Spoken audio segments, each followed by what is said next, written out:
So we're going to start working on the body now.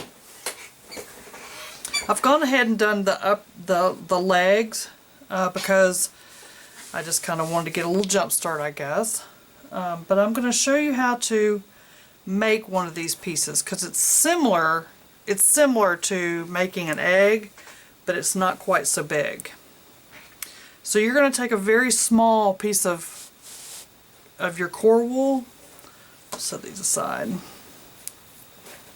You're going to roll it twice, and I'm going to do this actually roll it on the mat because to me it's just easier when you're working with these really small pieces to roll it on the mat. You're going to hold it down with your finger, not jabbing your finger, of course, and you're going to start felting it all the way around. Roll it just a little bit and felt it down. Don't let go of it because it'll puff up pretty quick, and these little bitty pieces are a little bit harder to keep hold of. But you definitely want to keep pressure on it to keep as much of the air out of it as you can.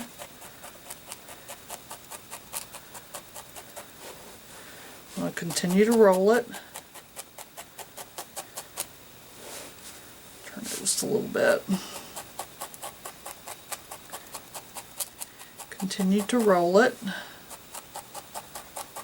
So what I've done is the largest one of these, the largest section of these is the upper thigh. The upper leg and the lower leg. So the largest piece is going to be the upper leg here. And the next largest piece will be the upper arm. And then the next smallest piece will be the lower leg. And the smallest of the four joints is going to be the lower arm.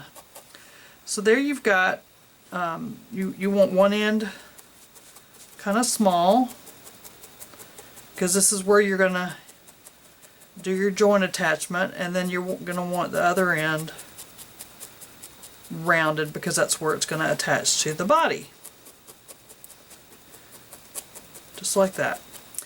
So I'm going to show you what these are the arm pieces, and these are the legs. And as you can see, this is the largest part. I'm going to bend it so you can see how big it is. The upper leg, the upper arm. Then the lower leg is the next smallest, and then the lower arm. So make 2 upper legs, 2 upper arms, 2 lower legs, 2 lower arms. And you can pause the video at this point and make those and catch up to me if you want to. I've already attached and wrapped these joints, and I'm going to show you how to do that on the upper arm because they're done exactly the same way. I'm going to use my black attachment needle, and I'm going to actually flatten out this part of the arm. And this is where you're going to get your elbow joint. You're going to flatten it about as much as you can, and it's going to look like that from the side. You're going to flatten it about halfway, I guess. So once that's all flattened out, you're going to take your lower arm and you're going to put it right in that little nook right there. You're going to take your attachment needle and you're going to go right straight down through the center. I'm going to move these legs out of the way for just a minute. Going to go right down through the center, pushing that wool down into that so it'll stay, and then you're going to go around the edge, all the way around the edge, about to right here, about halfway, going from the upper arm into the at the elbow joint into the lower arm. You're going to turn it over, and you're going to continue attaching it like so. Now this deep attachment needle is really good. It's got 4 sets of barb, but it's a little bit higher up on the needle, so when you're wanting to attach, you can really drive those fibers deep into the other piece. And that's what you want for a good attachment. The only difference in the arms and the legs is the arms bend backwards. I'm sorry, the legs bend backwards and the arms bend forward. And that doesn't even happen until you actually put it onto the body. So I'm going to take my double yellow needle, finish doing this attachment stitch. I'm going to go from the upper arm to the lower arm all the way around again. Get it good and attached. Making sure that I get it on that end too, and really watch where those fingers are. And then you're going to go from the lower part of the arm up into the upper part of the arm.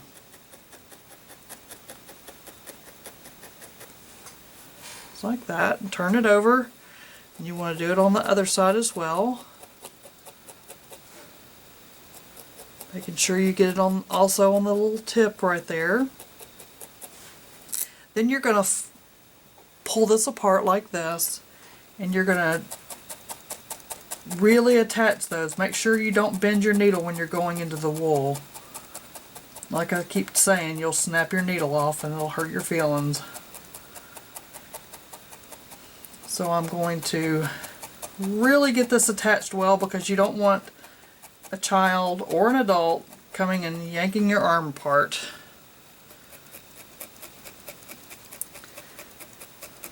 I mean, that's why you really want to make sure you get it attached well on your arms and your legs, both. Again, I'm going to spread it apart. I'm going to go from the upper arm down to the top of that lower arm, making sure I get a really good attachment. And then I want to give it a little tug all the way around, and that's attached pretty well. So I'm going to do the other one just the same way. Take my attachment needle, I'm going to flatten out the tip on the upper arm. You can go as fast or slow as you're comfortable with.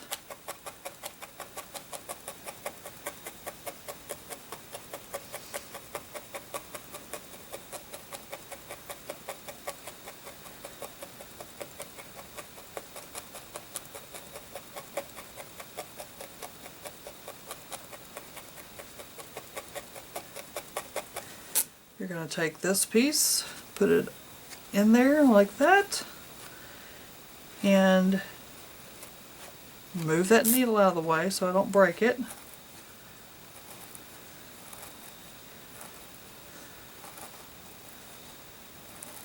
Driving those fibers as deep into that arm as I can without sticking myself.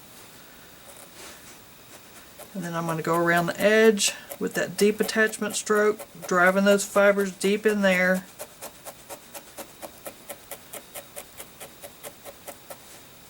We'll turn it over and do the same thing on the other side. Really want to keep my fingers out of the way, because this, if any of the needles hurt when they go in your finger, it's actually this black one, because the blade is thicker.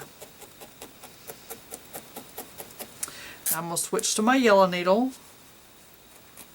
And this will give you a better attachment, and like I said, you go from the bottom up and the top down. You want to attach both pieces from both directions. On this other side real well.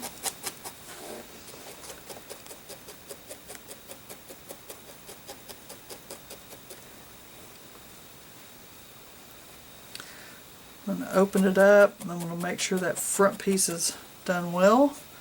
Then I'm going to turn it around like I did the other piece. And I'm going to felt the back side of the arm. This is the bend of the elbow.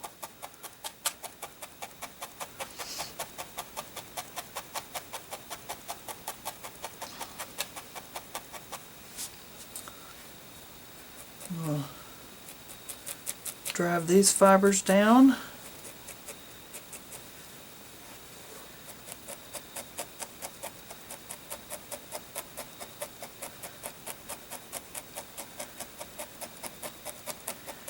And before I go any further, I want to give her a little tug, make sure everything is attached, and it's really not very well.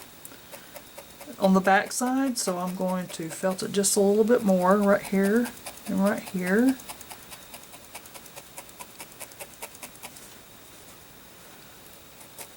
Come up this way a little bit better.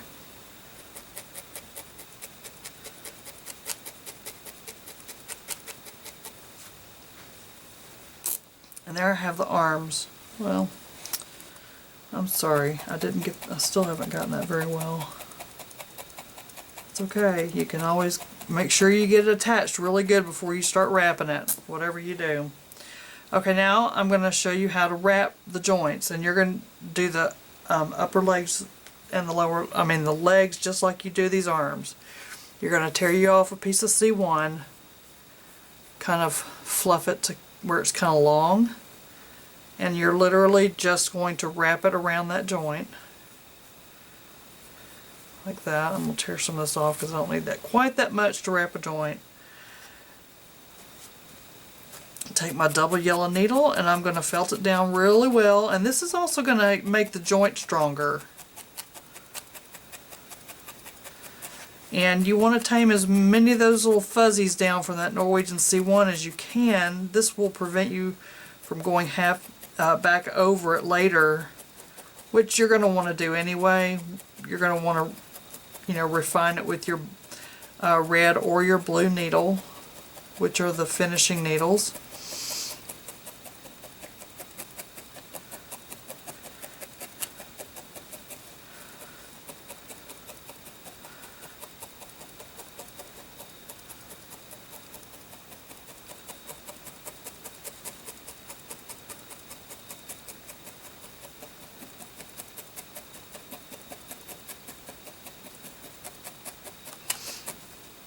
Going all the way around. Kind of have to go in at an angle like this, but still make sure you're going straight in and straight out. That gets those little fuzzies tamed down a little better by pushing them in sideways. I'm going to kind of flip it over and do the same thing on the lower part of the arm.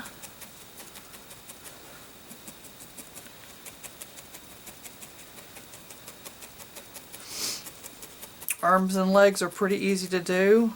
As long as you get them in the right proportion, you should be fine. And where you want your arms to fall, you want to make them the right length to where the hand, and that looks about right. Once you attach the hand will fall right at the upper thigh. And that joint is actually going to be like this. This doll will probably be a little bit taller than Annabelle. Now we're going to wrap the other joint. We'll pull off just a little bit more C1.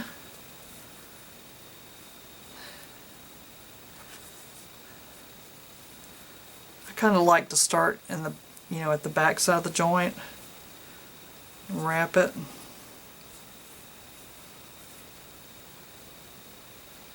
I don't like the way that looks there.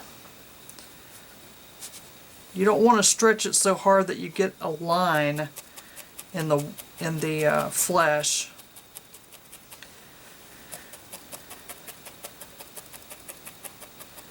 You're going to go all the way around it just like you did on the other arm. And like I said, you're going to do the same exact thing to the legs, because as long as they bend, it's not going to matter if they bend forward or backwards until you actually put them on the body. Once you put them on the body, then you've of course got to make your legs bend backwards and your arms bend forward, just like on your real body. Taming some of those little fuzzies down.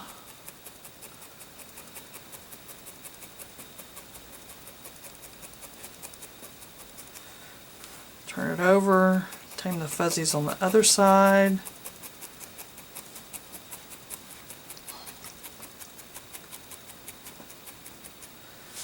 There's a dark piece right there I want to pull out. Okay, so there we have two arms, and this one's not actually quite finished. I'm going to just finish taming that little fuzzy down there.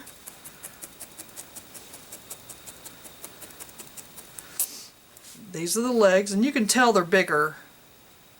The legs are bigger, or a little bit longer than the arms. See? Just like that. Okay, now we're going to attach them to the body.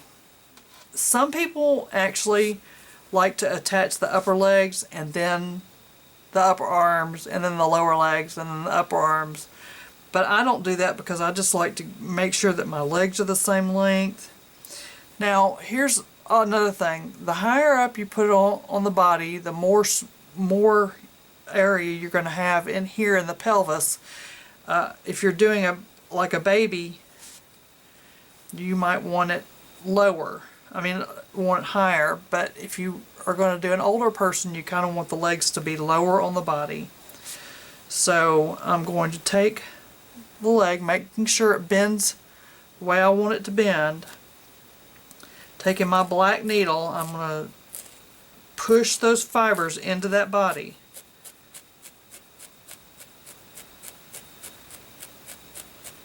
The attachment stroke is very much the same thing as when you're attaching the legs to each other. You're attaching the leg to the body. I'm going to go all the way around.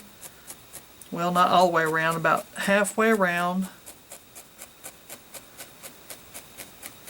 with that black needle. Just getting it tacked on because I want to make sure I get my legs even. Straighten that leg back out. And I want to make sure that my legs are the same length. This is where the, actually I'd already flattened that tip out, which is fine because that's where the foot's going to be attached anyway. Then I'm going to turn it over on the other side, making sure they're still lined up, like so. Driving those fibers down into the body again. Almost pulling the needle all the way out and shoving it all the way in, because that's how you're going to get a deep attachment. And I'm going to go around the edge like I did on the other leg, attaching it about halfway around.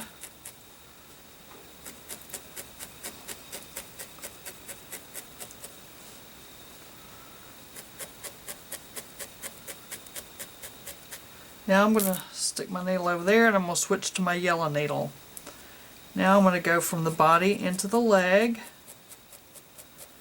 This is where you get the best attachment, is when you go from the body into the leg, because the body's still kind of squishy. The wool is still kind of squishy, and so you can get what I would almost call like an overlap attachment if you push that leg into the body, and you want to drive those body fibers into the edge of that leg. Turn around back, do the same thing. You're gonna work it all the way around to where you just want to go about this far, because you're actually going to have to spread the legs apart to get the inside attachment. And we're going to do the other leg all the way around. We're going to drive those body fibers into the leg.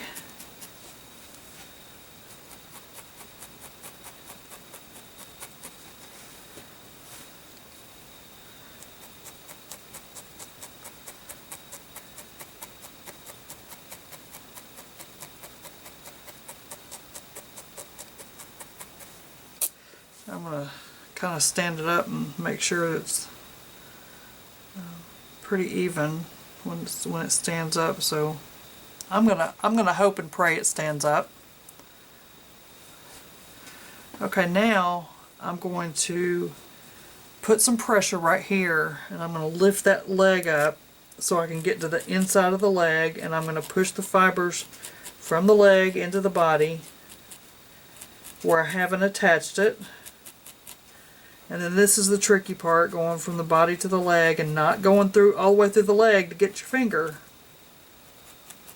And not snapping your needle off while you do it. Now you could do one leg at a time, I guess. It's just, you know, however you are more comfortable and however it's easier for you to do it. I just like to get the legs put together. I'm going to turn it over before I put it onto the body. That's just easier for me. I don't feel like I'm tugging as hard on the body when I do that.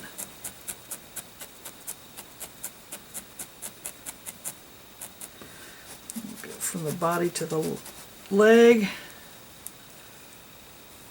And actually I could probably get it a little easier if I work it in this way. I don't know if you can see, it's looks like it might be painful for the little doll, but since its little nerves are not connected yet, it's still kind of doesn't have a lot of feeling. I'm just kidding.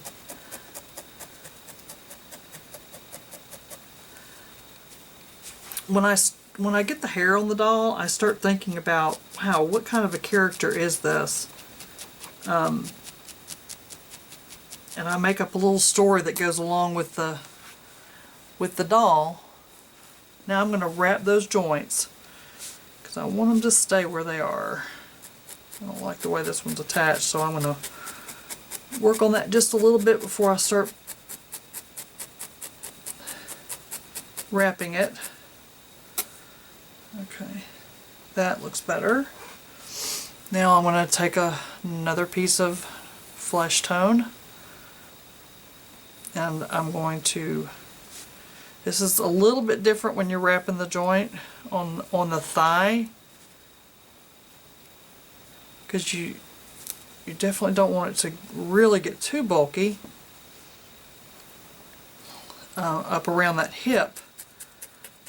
But if you wrap it just right, you can go all the way down to the knee joint.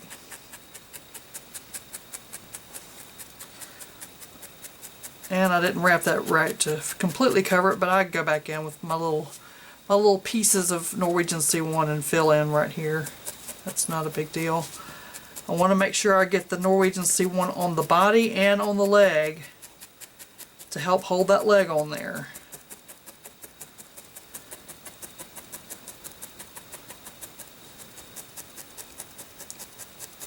Go up between the legs, start working on that crotch just a little bit, refining that.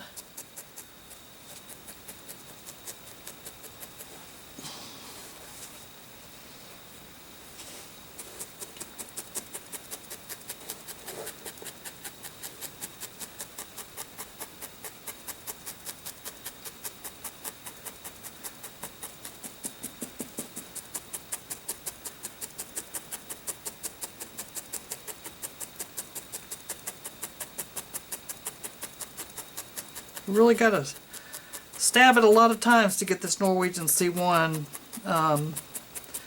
down so it doesn't have a lot of fuzzies on it. But the more time you take in doing that now, the less you have to work it when it's really all put together. You're still going to have to go over it and tame in some of those little fibers when it's all said and done. And then I always take my little embroidery scissors and kind of just nip off the ones that don't want to get tamed in there. That's not a big deal to do that.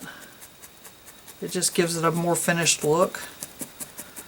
Okay, so I've gotten one hip joint attached, and it still moves. See, it bends at the knee and it bends at the hip. And that's what I want. That's what I want. I'll get this vegetable matter out of there. And I don't need that much. So I'm going to take about this much and kind of stretch it out. There's some dark in there. I really don't want that in there. Okay, and I'm going to do just the same. I'm going to wrap that joint, making sure I get C1 on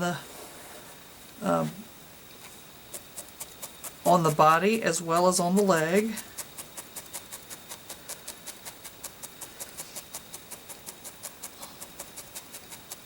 And this is going to get covered up a little bit on the body when I start making the belly and the bottom and making the chest muscles and the back muscles. So this is just the first layer. Everything is layered on these dolls.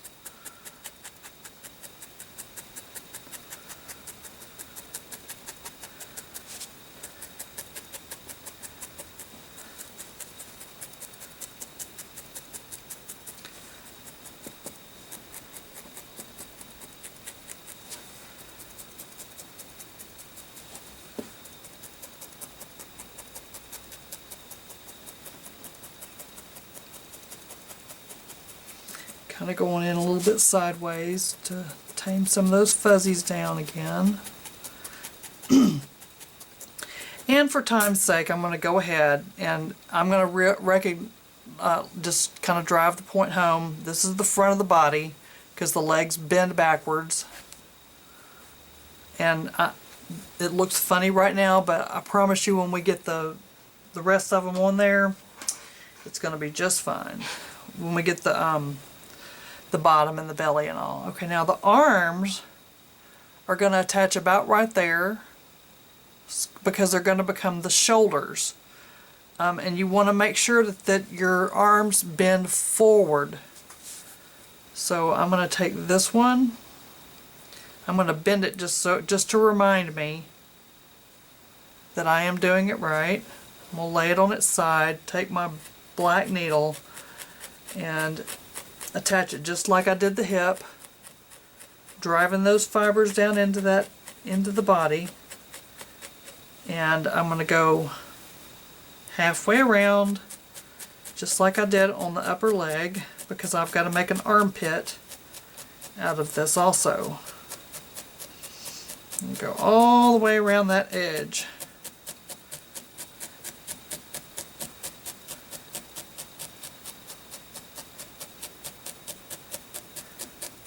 I'm going to switch to my double yellow needle.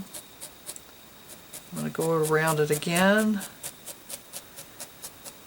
I'm going to kind of press it into the body so I can get a good attachment because I'm going to go from the body into the upper arm. Don't stab your finger.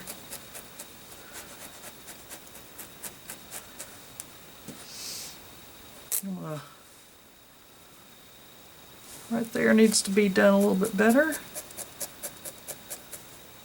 The arm's in the way. And I need to come in from the body again. Let's check it again. Go from the body in the back. Just about stabbed myself. I stopped right before I hit my finger.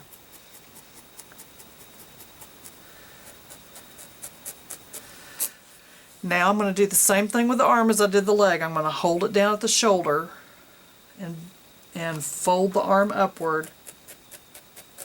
And I'm going to start forming an armpit.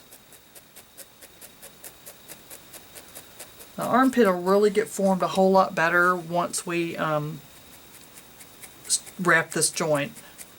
Once we put the chest on, the Norwegian sea one will make the chest out of, and it actually folds into the armpit and makes it much stronger. So that arm is attached, and it still moves, and it's attached very well. I'm going to take the other arm and I'm going to bend it forward, making sure that I got it right. Making sure that they fall at the same place on the body. Turn it on the side. Go in with my attachment needle.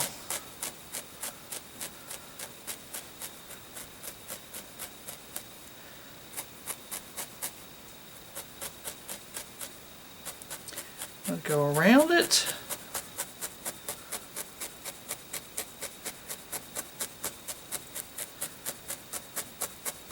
I'm really driving those fibers into the body because I want it to be deeply attached to this body. And I'm going to pick up my yellow needle again. Just go right around that edge.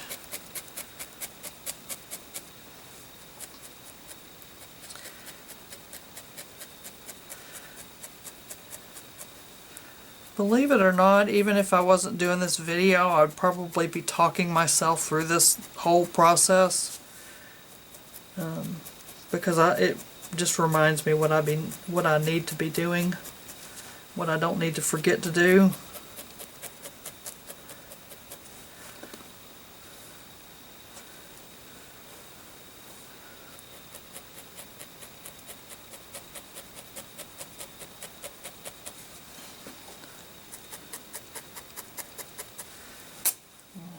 Fold the arm upward again, make another armpit.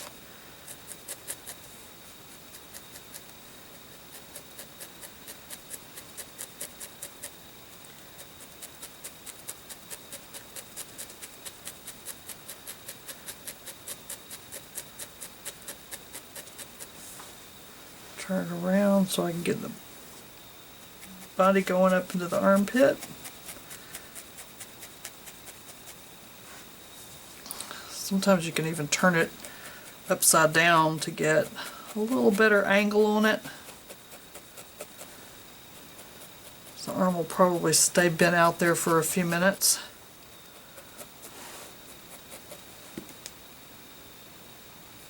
Okay.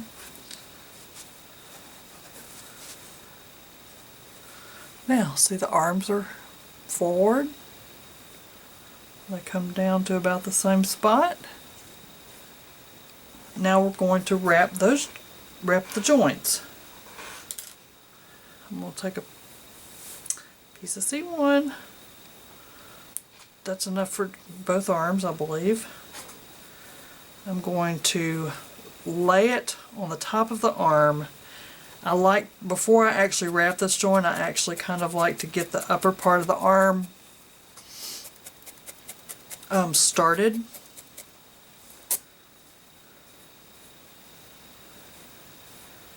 Kind of bring that around the front of the arm.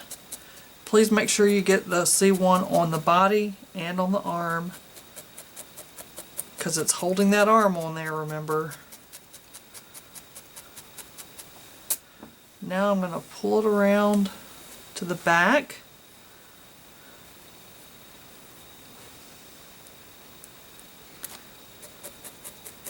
Felting it onto the arm.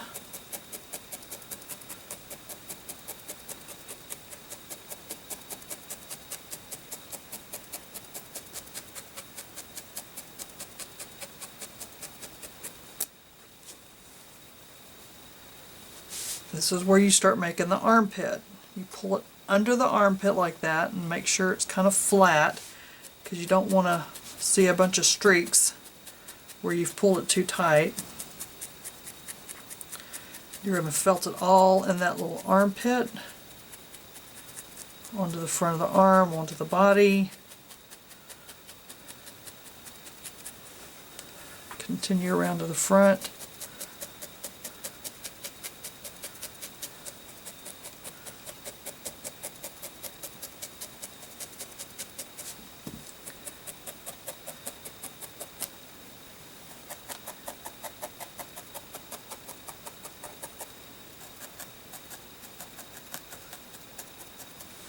And there you have the arm and the armpit. That arm got turned just a little bit, but you can kind of twist it back and then make sure you felt it. Now I'm not felting it to the body, I'm just felting the arm itself, because I actually just twisted the arm out of shape. I didn't really move it any.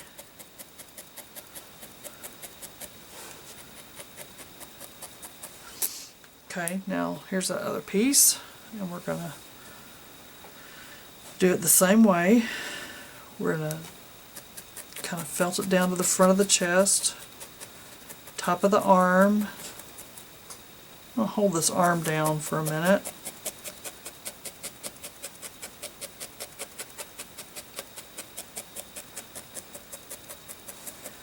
so it's not quite so bouncy.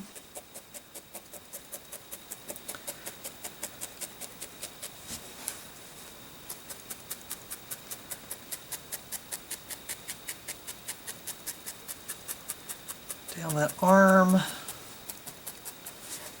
turn around to the back, start felting it on the back a little bit. Now we're going to start making the armpit, just like we did on the other side, making sure that I lay it in there so I don't get any lines.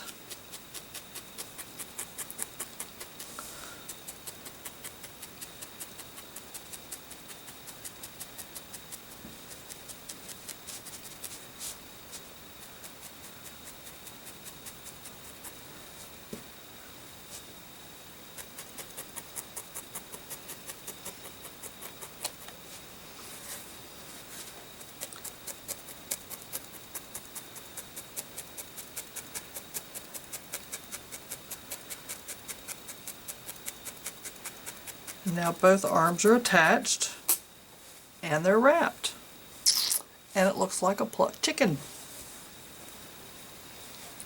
Okay, now what we're going to do is we're going to turn it over, and we're going to start making the little bottom. So I'm going to kind of set this, I'm going to move little Annabelle, and I'm going to set my little plucked chicken right here. And I'm going to take my flesh colored Norwegian C1. I'm going to pull off 2 pieces about the same size, and I want the prettiest side down because that will be the outside of the bottom. Now you want to fold it up once, fold it up twice, and then you want to fold it so you have a little V right there.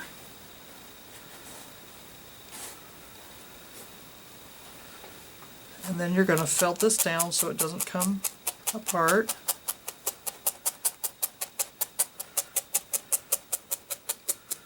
Like that. And then you're going to do the same thing on the other side. Fold it up, fold it twice,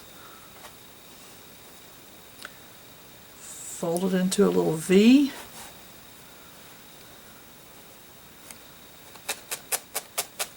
Felt it down.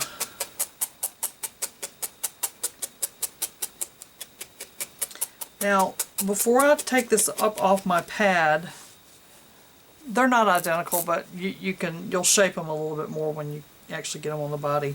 They're not very thick, so they're not going to be very well padded cheekbones. So I'm going to take a little piece of C1 and just kind of fold it. And I'm going to lay it right on there, about, a ½ inch into the body, or into the bottom, and just lightly tack it on there. This is going to give it a little bit more substance in the cheek area. Tear off a little bit more, fold it, and fold it, lay it down. And I'm going to lay it this way. Tack it around the edges.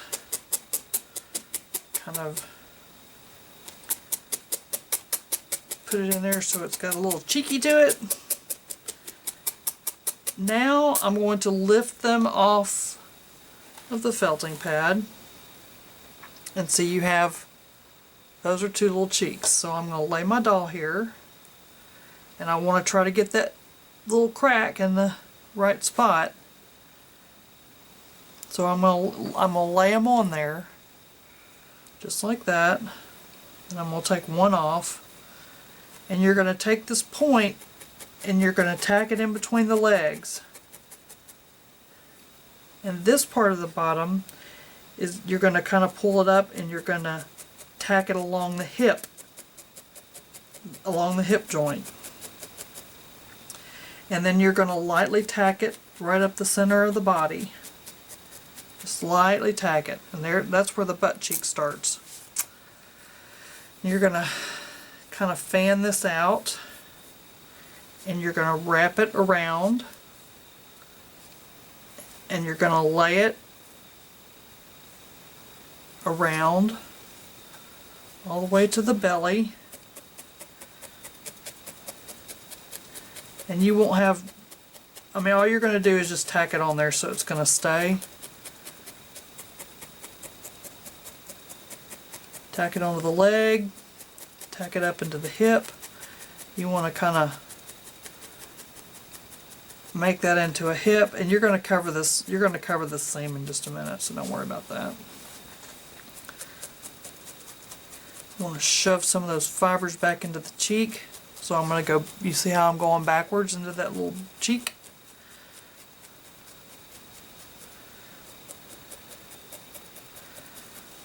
I'm going to tack this down on the back a little bit so it doesn't come up. Then I'm going to lay the other little butt cheek down there. Like that. And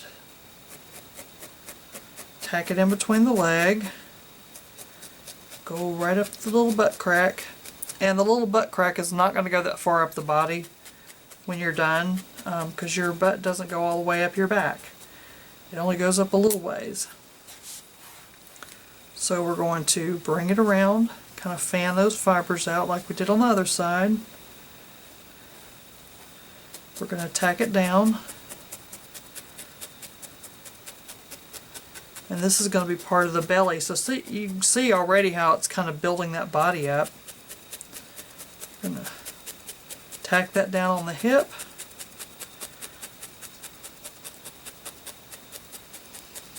Now all we're doing is tacking at this point because you just don't want to refine it quite yet. You want to get the rest of the body on there. So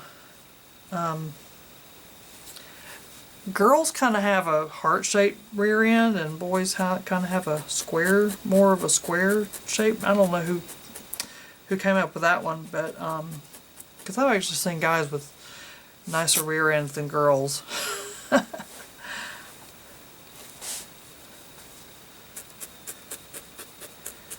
So you're going to shove those little fibers back into the derriere again, just like you did on the other side.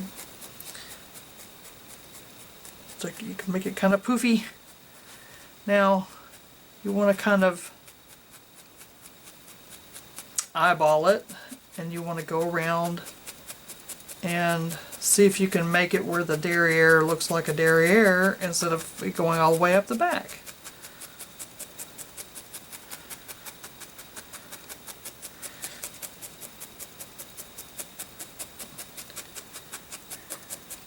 It's starting to look like a little bit more like a bottom.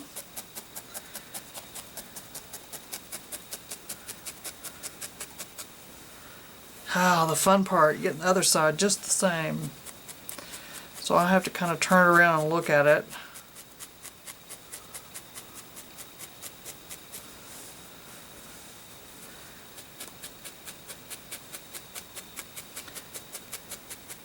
And in all honesty, this is probably going to get covered up with clothing. But it's still fun to know that they have a little bottom and all. Now, I don't put private parts on dolls. I think that's a little excessive, but if you feel the need to do that, you just go right ahead.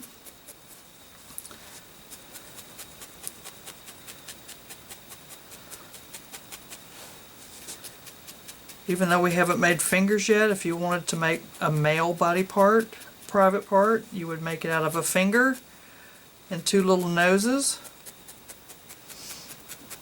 And I guess if you wanted to make a female body part, you would just kind of felt in a slit. I don't really know, because like I said, I don't put private parts on my dolls. They're covered up anyway. And you can usually tell if they're boys or girls by the way their face and hair look. So that looks a little bit better, but still looking a little funny right there.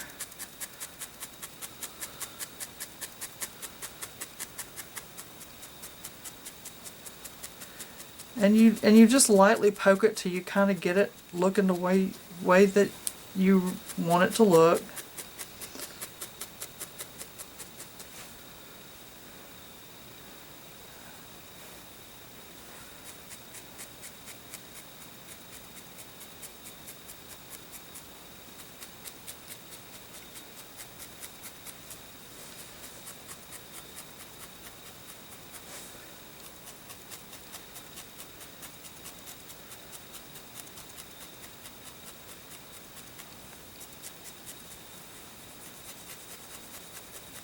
you don't want the cheek of the rear end to be laying on the leg either, so there's a little cute little bottom. I don't know if you can really see that very well. Okay, so now we're going to do the chest or the breast. If you, I believe this is going to be a male doll, so we're just going to go with a chest. I'm going to set a little doll over there, tear off 2 pieces about the same size, and you're going to make 2 noses. Okay, so you're going to fold it up once and twice and make it into a nose.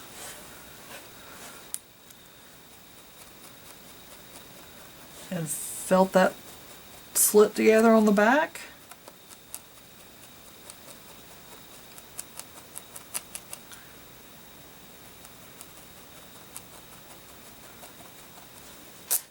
You're going to do this other one the same way.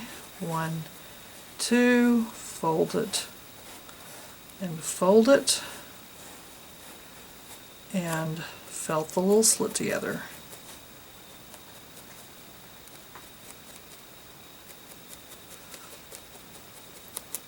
Now if this was going to be a woman, I was about to pick up the head, if this was going to be a woman, they would be a little bit larger than what they're going to be right now.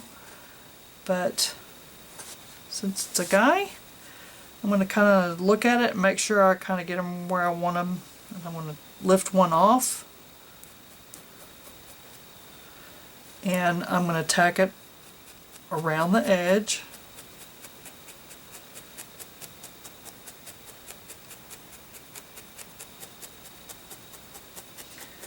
And I guess that some guys have man boobs, but I like my guys to kind of look like they just have a chest muscle. I'm going to fan this out underneath the arm. This is breast tissue, and even guys have breast tissue that go up under the arm. And you're going to felt that down. That's going to make the arm hold on a little bit better too. And you're going to felt it down over the top of the arm, part of the neck. Kind of want to get this over more towards the center. And I'm going to make these look more like a man chest than a female chest in just a minute when I get the other one on. So the crease goes down, and you're going to lay one breast over the other, so to speak. Tack it down.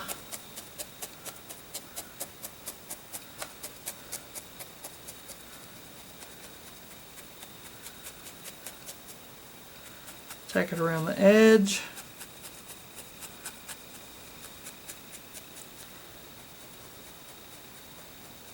This is another challenging part, to get them the same size. Don't worry about this, this is where the head's going to go. Didn't tack that down very well in the back. For the breast tissue, make sure that you tack it on the arm too, which I didn't do on the other side, so I'm going to go back and do that. Wool is so forgiving. You say, wait, you forgot to do this part, and you suddenly see it and you're reminded to go back and fix your boo-boo. Okay, so this one we need to make go under the arm as well.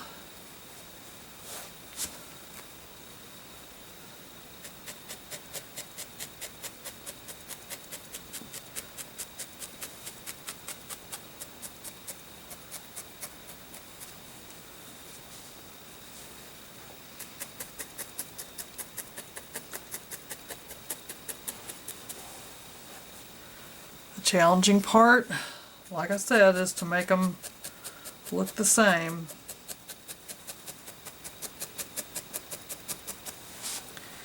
very difficult to do for some reason on the chest muscle for me.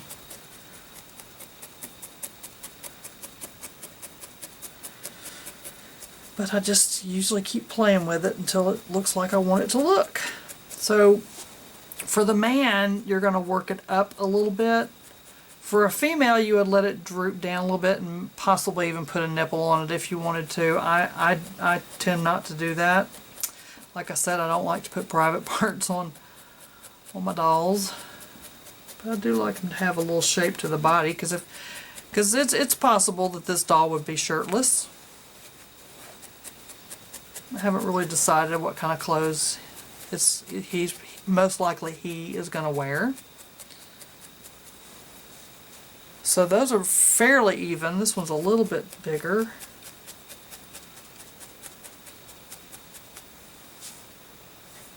Now this one's a little bit bigger.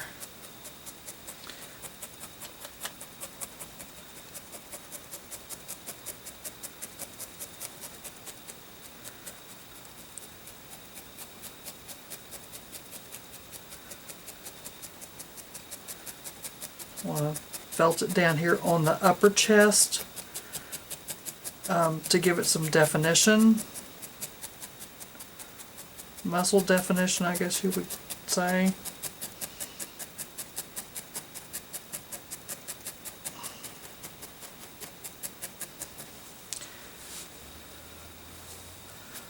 I'll have to look on straight on for just a minute.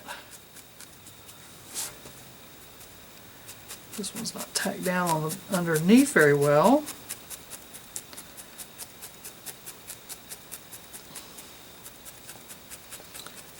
Okay, now we're going to do the tummy. The tummy is a nose, but a bigger nose. So we're going to take all this vegetable matter out. Yeah, that's maybe not quite enough. I'm going to use about a layer and a half maybe. And I'm going to make another nose, but I'm only going to fold it up one time and then make it into a V. So there's a point, because that's going to go in between the legs.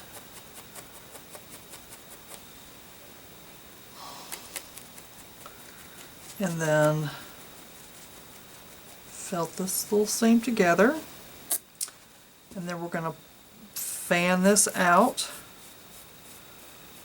Whoops, because that's going to kind of go over the hips too.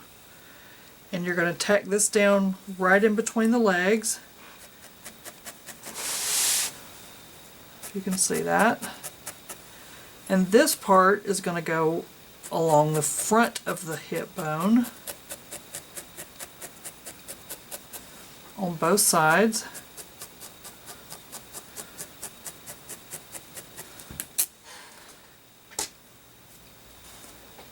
I don't need quite this much up this far. I'm going to kind of tear some of this off and put it in my little scrap pile.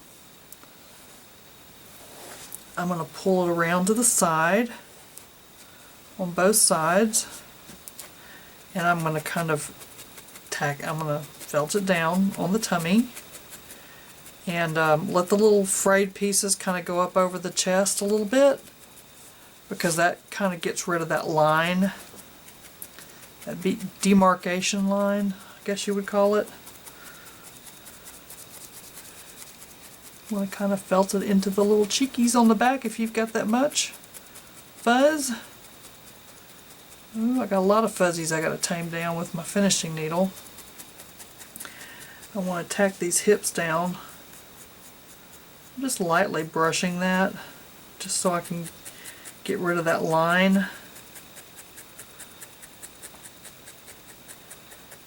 Now, I don't want his tummy this fat. This is too big of a tummy. So first of all, I'm going to go up. I want to felt it up to get it from laying, because it's laying on that leg. I don't want this to be a fat guy. I don't want him to be a skinny guy, but I don't want him to be a fat guy. Maybe just a little bit of a belly.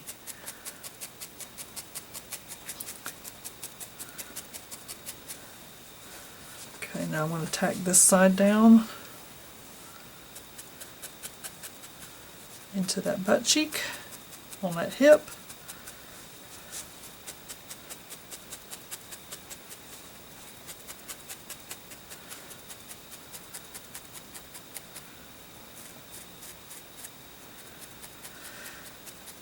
If you do what I just did by scraping, you better make sure that you know how much pressure that your needle can take, because I've been doing this a while, so I really do know how much pressure a needle can take, and I am barely scraping when I do that.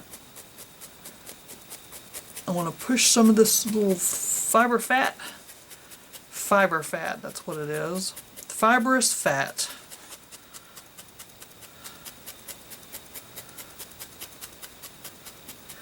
And even men have a little bit of an indented waist, so when you're looking at it straight on, you can actually, felt a little bit of a figure into it. You would want to do this more if it was a female, but it's a male, so you don't want to give it too feminine of a figure. There's a little piece of something. Possibly could be my little Papillon's dog hair. I have a Papillon, and she has white and red hair, and sometimes I find it in my piles of wool that I use for my personal use. And we'll turn it upside down so I can kind of get that belly even. I want to felt this in between the legs a little bit more because that's kind of looking a little personal. Felt down over that hip. I'm going to work on this right hip a little bit more in a little bit. Not really liking what it's looking like, but I'm going to scratch at this wool a little bit heavier with my doll needle so I can pull that down over that leg and kind of flatten it out a little bit. Like so. That's much better. My little cheeky is sagging over here for some reason.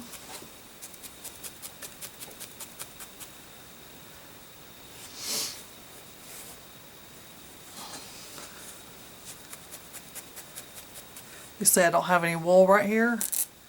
Just going to take a piece from my scrap pile and I'm going to lay it right in there, and I'm going to kind of make it fan out a little bit so I can finish covering up those lines on the chest.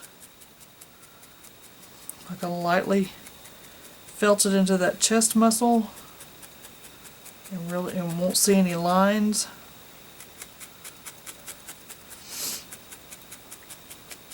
A lot of people like to actually put a rib cage on their dolls.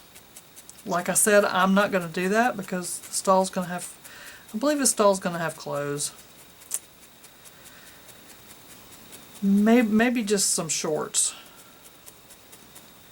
Maybe not a shirt. I don't know. We'll see when we get there.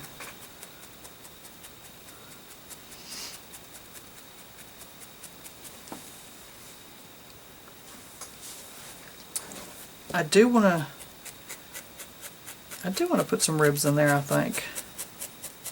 So you just outline where your rib cage would be.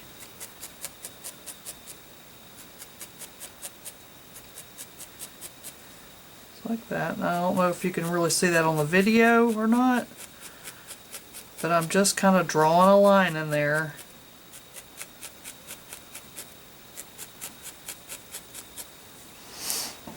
A little bit you can. Then I'm going to take my single yellow needle and we'll find where the belly button ought to go. I'm going to give him a belly button.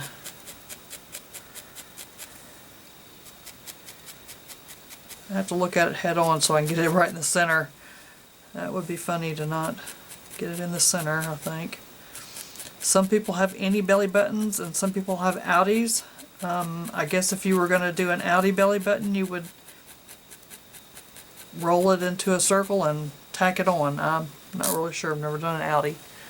So there's his belly button, and there's the front of him. Now I'm going to turn him over and I'm going to do the back chest muscles, which are very much like the front chest muscles, but they're going to be even smaller piece of wool. Just roll it once into like a little nose. And of course you have to tack that line down. Roll it, fold it, fold it. Tack that little line down.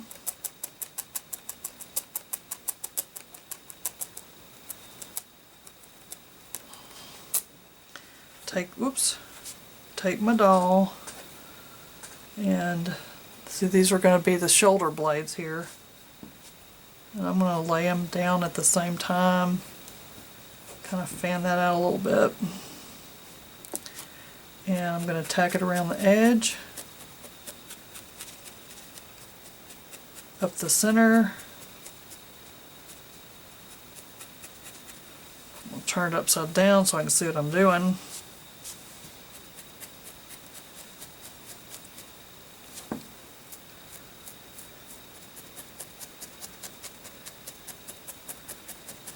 Like I said, this is not going to show either unless I decide for him to go shirtless. You kind of want to line that up with the butt cheek.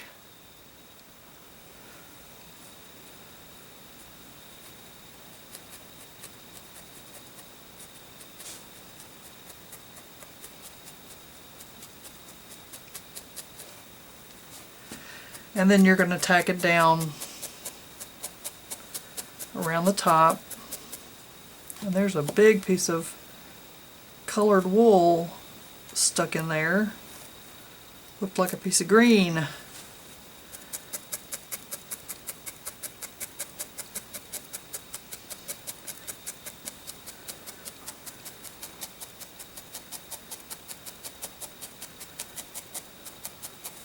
Kind of building these shoulders up at the same time, getting ready to put the head on in just a little bit.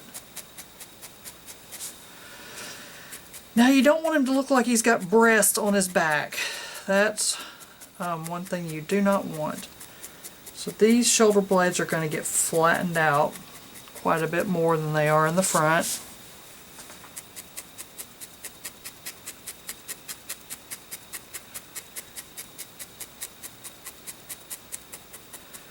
Tacking it down on that arm.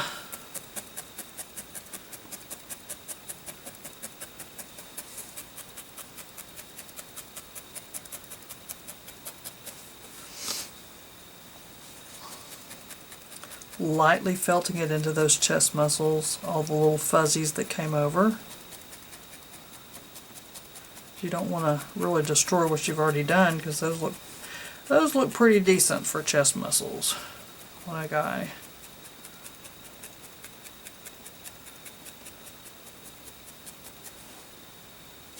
That belly's still a little bit too big, so I'm going to flatten it out just a little bit. He's just not that fat.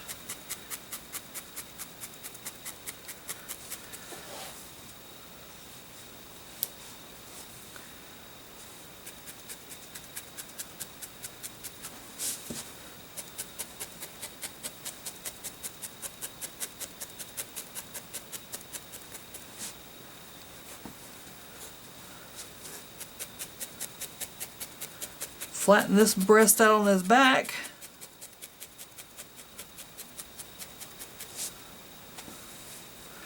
Just definition is really all you want on the back. Just some definition of some shoulder blades, that's all. And that's the whole reason that you actually build them up just a little bit, and then you flatten them down. And then you got to take a little bit of wool and fill in the spot that got missed.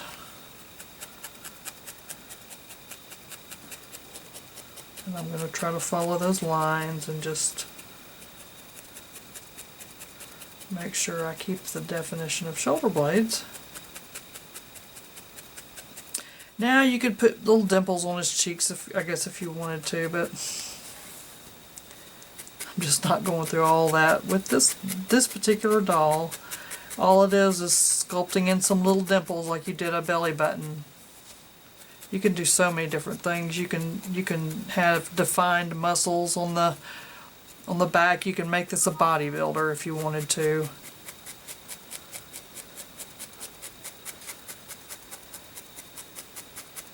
You can't really see the ribs in the back, but you can see the shape of the body in the back, so I'm going to kind of fill this down on the sides a little bit better.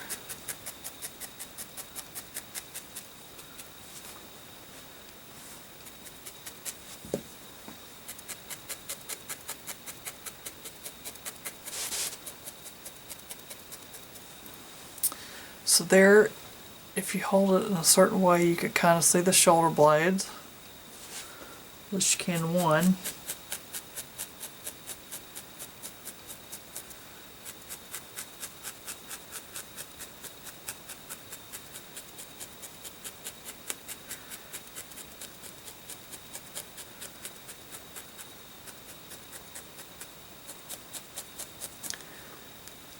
There's this little bottom from the side. There's his chest. There's his little tummy. So we're kind of done with the body. So at this point, I'm going to set him aside again, and I'm going to make the neck. Necks are a little bit tricky. It's hard to get them fat enough when you first start making it. A lot of times I'll make a neck and then I'll have to go back and make the neck a little thicker. And I'll show you how to do that if I need to. You're going to take a couple layers and you're going to roll it of the flesh tone. You're going to roll it very tightly into a circle. Just like that. You're going to hold it down pretty tight, and in the center you're going to felt it very, very firmly,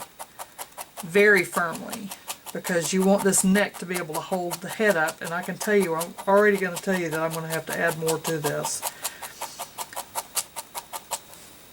because it's not going to be thick enough to hold the head up.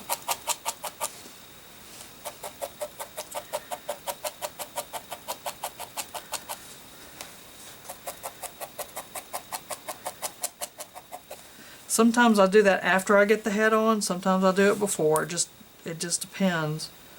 Sometimes putting an extra layer on it after you get the head on covers up some lines. You see, you want this very hard right here, and you want it about an inch. You want to do it about 3/4 of an inch to an inch.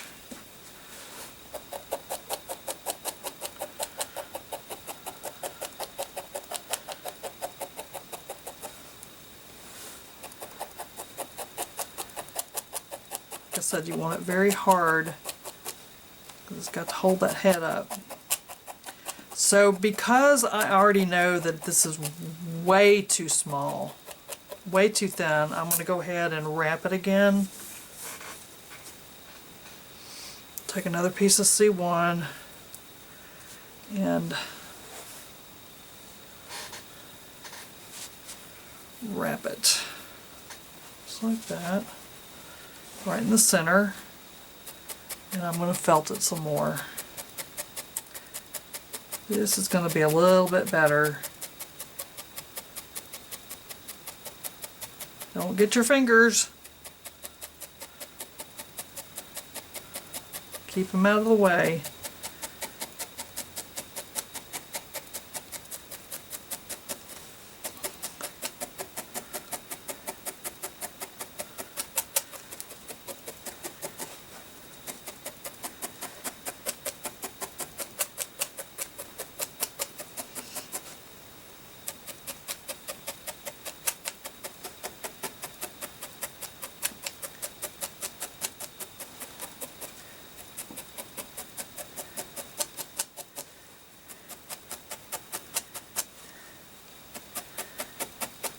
You might even want to switch to that black needle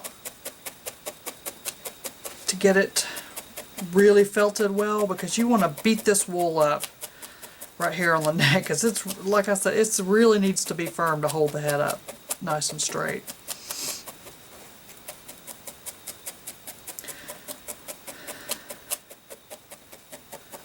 But then again, you don't want it to start showing a bunch of holes, and if it starts showing a bunch of holes, then you want to rub it a little bit. Now you have this felted piece and this puff and this puff. One puff is going to attach to the head, one puff is going to attach to the body. So I don't really need that much puff. I'm going to take it off and I'm going to spread this out. I'm going to attach it to the head first. Now I don't want to pull the middle of that out that I've already felted, but I don't really need all of that. And I'm going to pull some of this off. This is going to be the side for the body. That's going to be okay. I'm just going to leave that alone for right now. Now I'm going to take my head and I'm going to try to decide, do I want him looking straight ahead, or do I want to kind of have him looking up a little bit? I think I want him looking up a little bit, so I'm going to kind of attach it back here up under the chin. I'm going to take my black needle and I'm going to go right straight through the neck, and I'm going to drive those fibers pretty deep into the head without jabbing myself.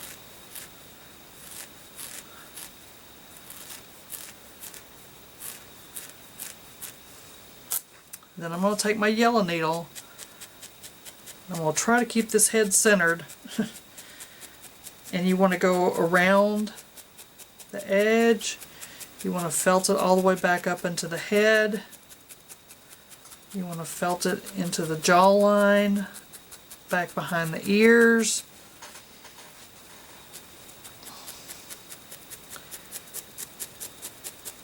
You really want a good attachment on this.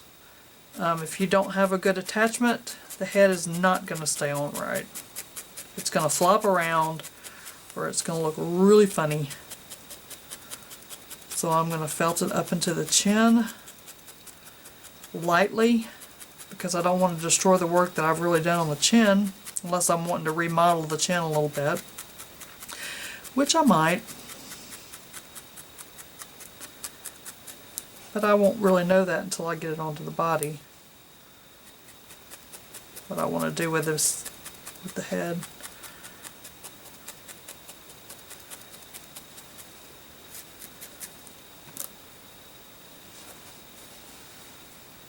I want to make sure I go right around that base of the neck really good and drive those fibers into the head as well as possible, as firmly as possible, so that the head doesn't weeble and wobble. So there we have the neck on. Now I want to look at him and make sure he's in the middle, which it's really not. That's pretty close to being in the middle. Now I'm going to fan this out, and this is going to become part of the chest too. Now if the head is too long, grab it and pull those fibers out. Really pull it hard.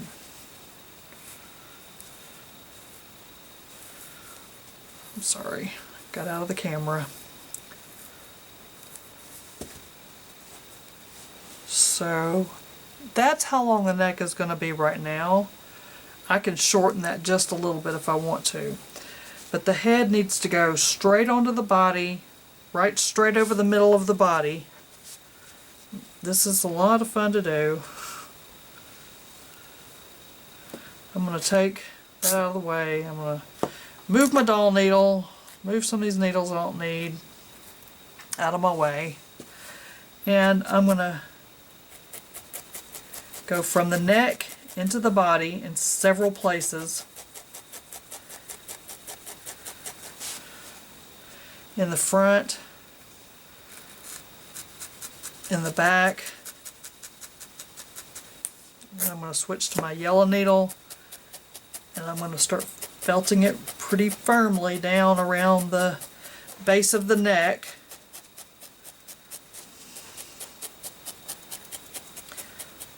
And this is going to have to come down here, and it's going to cover up a lot of lines for you.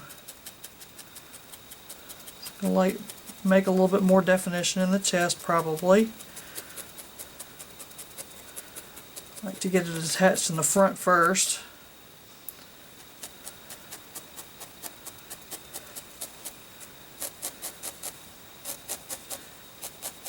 See how deep I'm going? That yellow needle? Really want to get those fibers driven down into there really well. We'll turn him over. Get that piece of green off of there. Where all this green's coming from? I want to felt it down on the back, going down into the shoulder blades. It'll give your shoulder blades some more, a little bit more definition.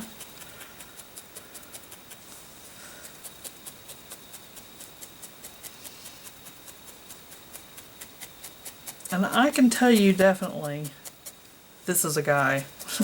This is definitely not a girl. This is a guy. The neck is a little bit too long for me, and I will show you how to fix that. Turn it upside down. I'm going to actually squish the body into the head,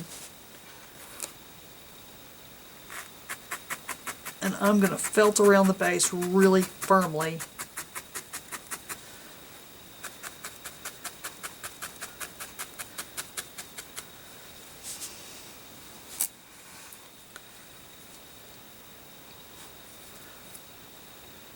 I like it. He's so cute.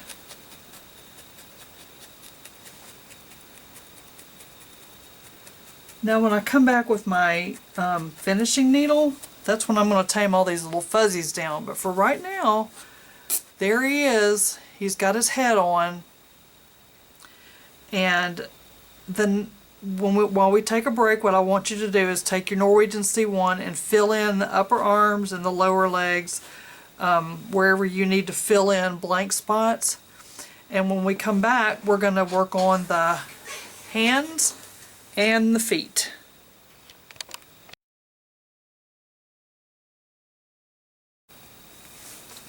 Okay, so we're back now, and here's little Annabelle. And what I've done is I've kind of gone through and I've kind of refined a lot of the facial features. I kind of tapered the chin in a little bit because the chin was a little bit too big for me. I worked a little bit on the head, taming some of those fibers down, worked on the ears. I just kind of refined the face a good bit. And then I finished, like I wanted you to do, go ahead and cover the majority of the body except for the tips of the arms and legs with your flesh tone. So now what we're going to do is we're going to start and we're going to work on the feet. So I'm going to set my little doll down.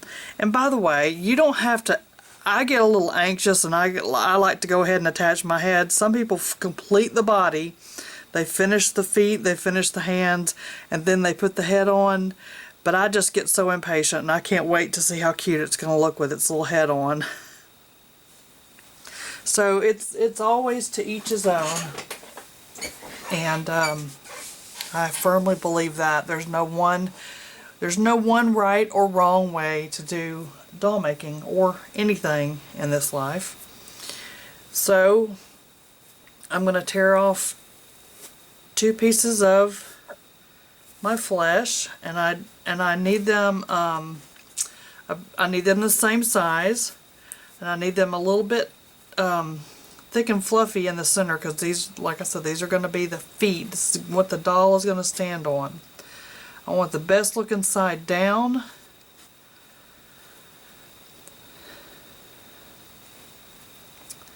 This one's a little bit big. I want to kind of make it like a round. Let's see what those look pretty close in size. It's easier to tell the size once they're on the camera, and this one is not as thick, so I'm going to take that piece that I tore off and kind of fluff it and lay it in the center. And sometimes if I close my eyes, I can tell that they're right. So what I'm going to do is I'm going to get this big piece of vegetable matter out. If it was a tiny piece, it would probably cover up, but that's a big piece, and it just keeps jumping from foot to foot. There it is, still there. Okay, so this is kind of hard to do at the angle that I'm sitting, but I want to trace the outline of a foot. Now, because my doll's head is so big, I might consider giving it some big feet. All dolls end up looking different, like I keep trying to say, because of the body. I mean, you just build it, and the head, this one's pretty proportionate, the head to the body. He's got a larger head than body, and so I think I'm going to give him some pretty big feet. So I'm going to draw the outline, and I'm going to make sure I go real good down into that felting mat. I'm going to go ahead and attempt to make one the same size on the other side.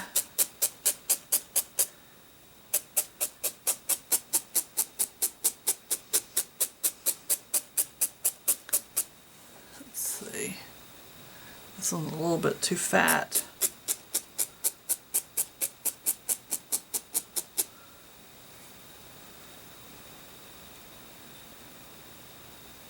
It's a little bit not quite as long either, so we're going to make this one a little bit longer.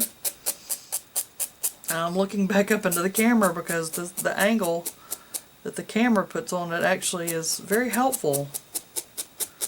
It's kind of like looking upside down. So what I'm going to do is I'm going to start on one end, and I'm going to lightly fold it over, and I'm going to tack it into place. And I'm going to continue to fold these over, and there's some more of that green C1, which I don't know where it's coming from, but we just pull it out lightly, very lightly pull it out, and we continue to roll it over and lightly felt it down into the footbed. We want the foot kind of dense because this is what's going to help the doll to stand or not to stand. And I don't know if I've said it before, but I get excited when my dolls can stand. Now if it overlaps like this, that means there's really a little bit too much fiber, so you just want to hold on to it and just kind of pull it off and set it aside. Then we're going to continue to tack all that down, tack all those little fuzzies down. That's a pretty big foot there, but I think it's going to be just fine.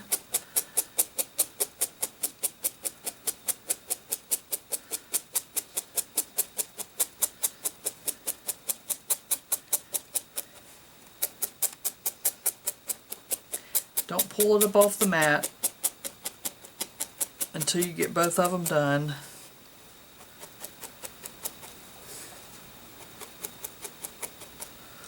I'm going to do this one the same way.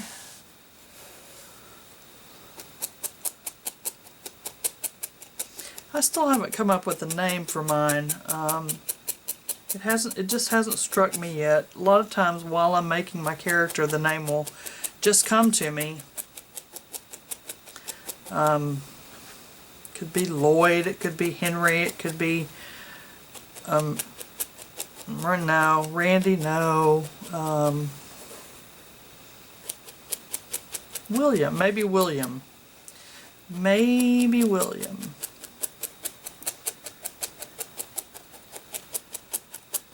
You know, people usually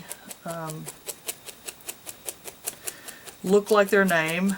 I don't know if that makes sense. It does to me. Now I've got a lot of wool on this one, so I'm just going to yank this off. I'm not going to yank it, I'm going to hold it down and pull it off. Need to tack that back down. It kind of came off a little bit. I'll continue to roll it over, being careful not to pull it out of the pad like I said before.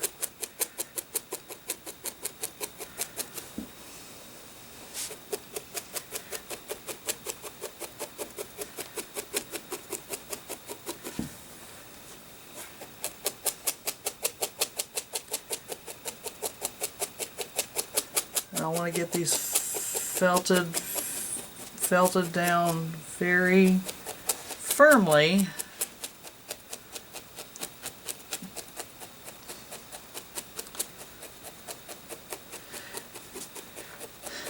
And honestly, it's a lot easier to refer to your own feet to see what the curves and the valleys and the lows are on your feet. Now those look about the same size.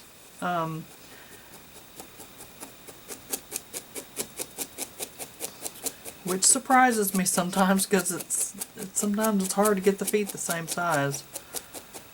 And if you don't like the way one foot looks or both foot look, you just get rid of them, because or set them aside for another doll, because it's not that much wool. You didn't waste that much wool, and it just doesn't take that long to do. Okay, so what I'm going to do is I'm going to pull them up off my mat. And as you see, you got the fuzzies on the bottom side. Now this is the bottom side of the foot.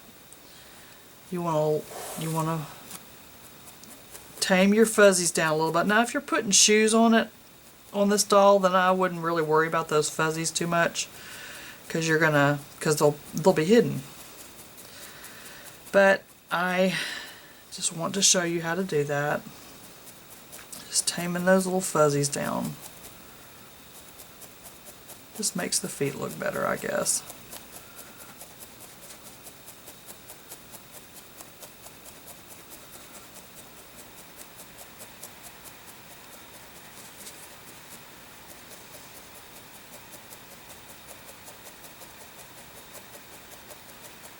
There's one foot.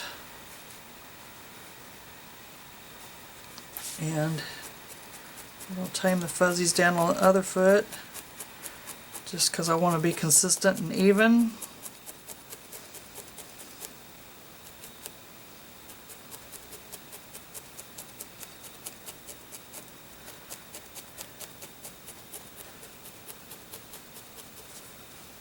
I'll turn it over.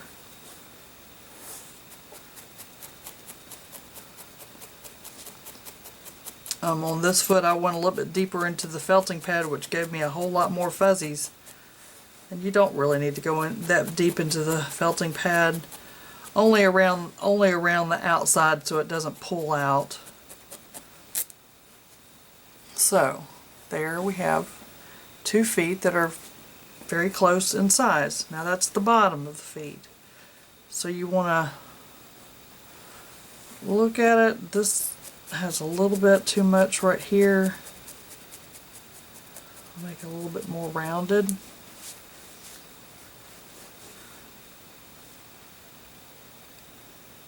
Okay, now set one of the feet aside, and you're going to set your doll right on top of that foot, just like that. Turn it to the side, and this is not that easy to do. It's just a little cumbersome, but you're going to take your doll needle and you're going to pull the back of the foot up and stick it in, and you're going to felt it onto the back of the foot.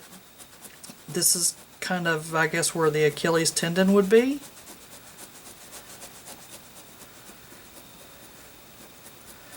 Right on the back of the foot. When you get that felted on, you should be able to let go. Now you can do this all the way around by pulling that up and then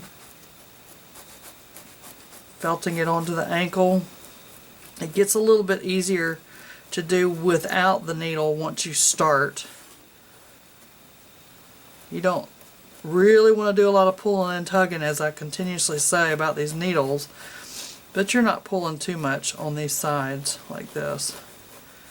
It's a little awkward to do it in the camera because I can't really hold my needle like I normally would. I want to move this leg out of the way, and it's sometimes easier just to lay it down and press it onto the foot, just like that. And there you've got the start of an ankle and a heel. Now the foot is going to curl a little bit, and that's okay because you're going to actually felt that down, and it's going to become part of the top of the foot. You're going to kind of roll it over and felt it to the top side of the ankle. And right now, if you hold him up like this, he's got a big old duck foot. So you have to continue to sculpt it. Hold it, but don't hold it to where you're going to get jabbed and poked, that's for sure. Now on the inside of the foot, you have an arch on the underside of your foot, which you're going to sculpt into there. And then the top of the foot kind of gradually goes up into the ankle, and I'm going to show you how to do that also. I want the foot not much wider than the ankle is, or than the bottom of your leg is, your calf. Now we're going to sculpt it up this way so we can get a little arch in there. I'm going to turn it this way so I can see the bottom of the foot, see what I'm doing. I also want to make sure that I go up through the bottom of the foot into the leg, so that's really attached well, and I just stab myself. Watch where your needle's going for sure. Okay. Sculpt a little bit more right here. And to me, this is one of the most delicate parts of the whole sculpting process because, you know, there's nothing worse than a weird looking foot. Some people only put four toes on their feet. I like to put 5 because I just don't like the cartoony look. It's not that I don't like it. I appreciate other people's work. I really do, and that's fine. For me and my dolls, we prefer 5 toes.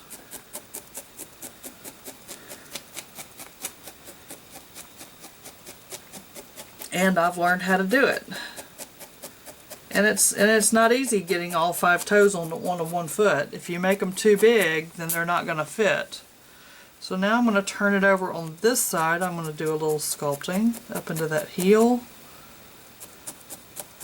up in the top of the foot. Starting to look a little bit more like a foot, but you do have to do a little bit of sculpting on these feet. And remember that your toes, your little toes, are shorter than your big toes, and you want your foot to be rounded back kind of this way, which this one is. It's starting to turn out really cute.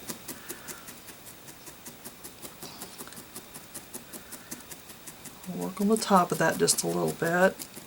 And this foot's going to look way so different once I get those toes on it. It's not going to look like a duck foot. So I'm going to tear off a little bit more than that.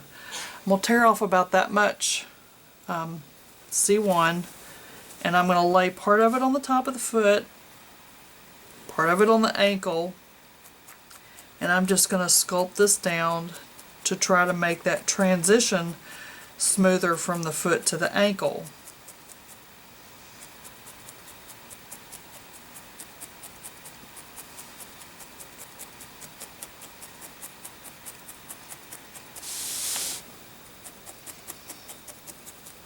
It's so hard for me to stay in the camera when I'm focusing on what I'm doing, so I have to look up every now and then, because I definitely want you guys to see what I'm doing.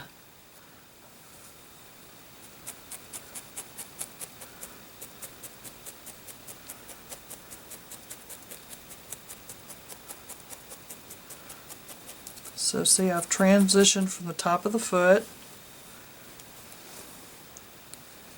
and it doesn't need to be a real drastic transition. So I'm gonna, you know what, I'm gonna pin this leg out of the way with that doll needle just to get it out of the way.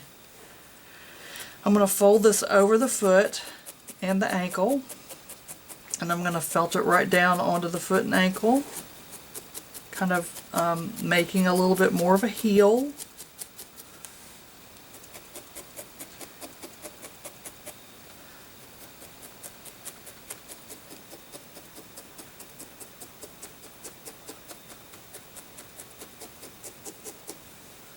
Like that.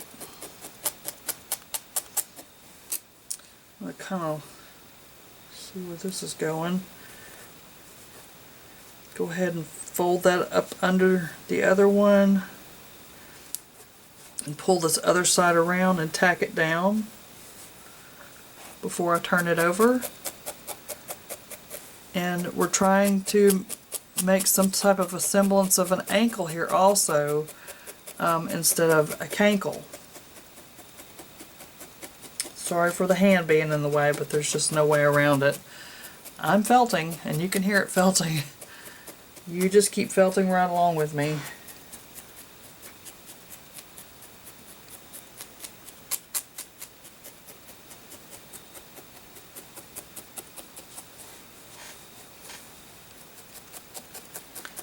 I'll put a little bit more of an arch in this foot.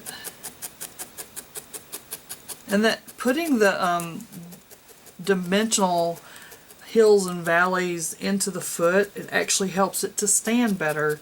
I believe that our foot was designed by God, our Creator, in the best way to help us to stand. I think He knew what He was doing. So I definitely try to kind of mimic that so you can see the...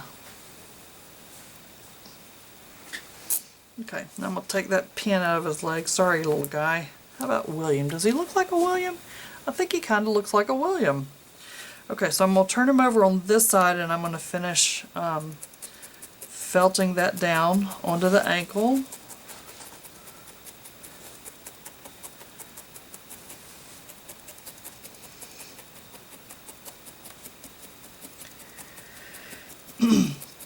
And you know what comes next, don't you? Putting the other foot on to match. That's the fun part. I'm going to come back in a little bit and fill this in. That's something we don't have to do on camera. You know how to fill in by now. But we will.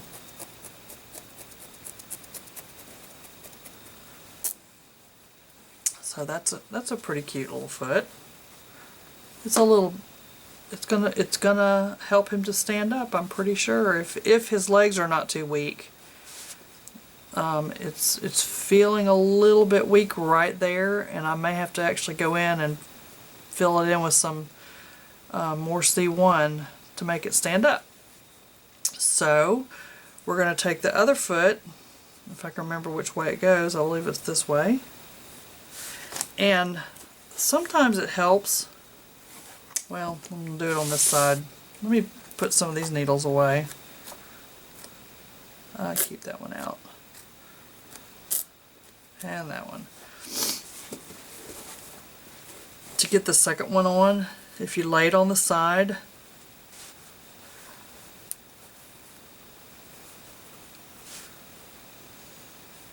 of the mat, so the foot kind of hangs off a little bit, you're going to stab that up on the back. I'm going to go ahead and attach this one on the inside, running my attachment needle right up through the leg.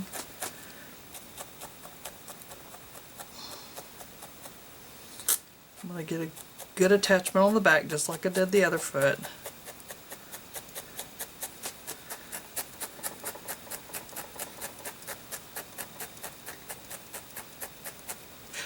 Ow, I was watching the camera and I know you saw me stab myself. That's not smart. So I'm going to roll him a little bit. Now that one I am bleeding. I'm going to hold it away from my doll because I don't want to get the blood on my doll, and I don't have a Kleenex right here, which is not usual for me. Excuse me. Get a little Kleenex over here. I'm going to put just a little pressure on it for just a minute. Make sure it stops bleeding. And that really didn't hurt. It just shocked me that I actually did that.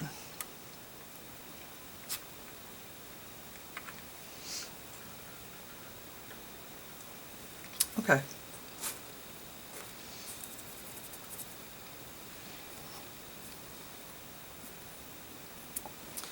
Alright, so we're going to take this one. I'm going to pin his little leg out of the way, the other leg, so I can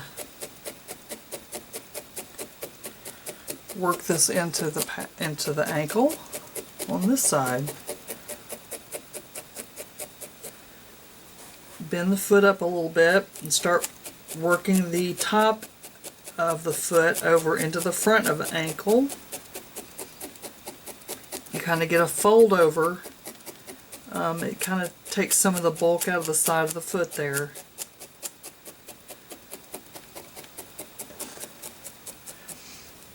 I'm going to work on making that foot a little skinnier while I'm on this side.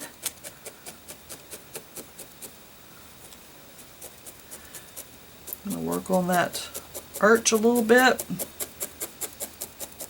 which goes like around the heel, kind of a half moon shape on the bottom of the foot. It's kind of a half moon shape.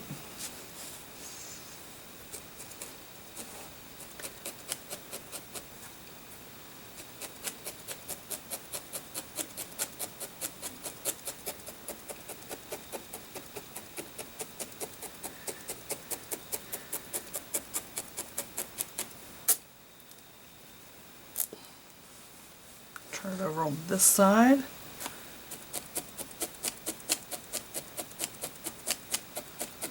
Working it down, working it down. Working this side of the foot down. Pushing those fibers into the top of the foot. I really think the trickiest part is actually getting the feet the same length. And they're not far from each other. But I just need to sculpt on the end here to make this one a little bit rounder on the end so the toes will fit nicely.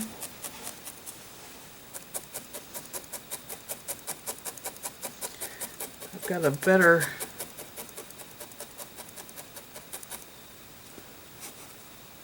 there, that one's better. That's much better.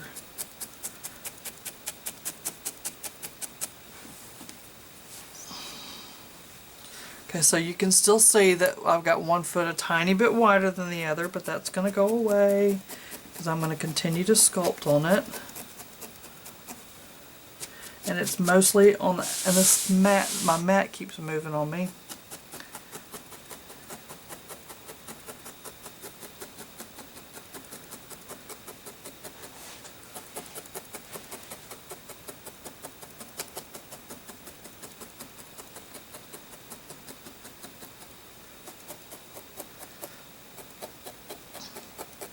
I think one of the reasons I put the head on, you know, because I'm anxious to see what it looks like, but also because I don't like the look of the plucked chicken.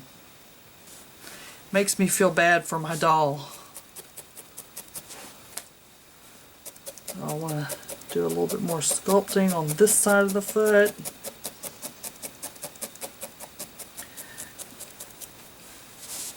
Lay them down like this. They're the same length. They're just not the same width right now. Okay, so I'm going to take my Norwegian C1 flesh tone, and again I'm going to lay it on the top of the foot, just like that. and felt it down just like I did on my other one. Normally I would just have done one and let you kind of go on your own with the other foot, but I felt like I wanted you to see the process of trying to make them the same size instead of just kind of leaving you out there hanging like I have on a few other parts of the video. Like when we did the arms, when you made the arms and the legs. That was pretty straightforward and I felt like you could handle that. And you can handle this too, it's just, I just wanted you to see the process. Making the heel. Get that leg out of the way again.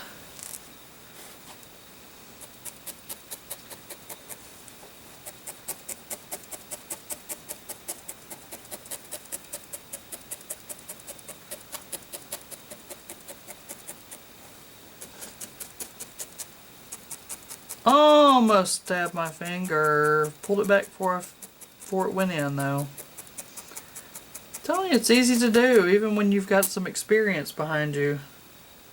Easy peasy to stab yourself. I'm going to roll this over like I did on the other foot and then pull the other side around like this since I'm working on this side. Work that into the heel, work it into the side, into the top.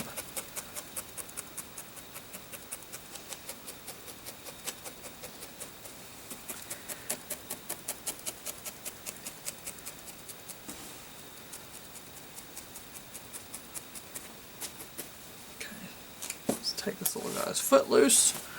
Flip him over, and you can, like I said, you can hang a foot off the mat, both feet off the mat if it makes it a little bit easier to do that.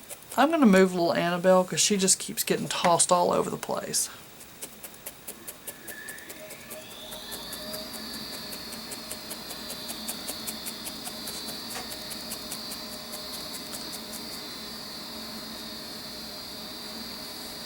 So those feet are the same length.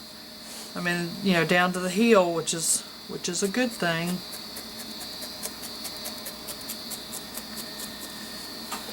And they're the same length when I put them over the side, which is also a good thing.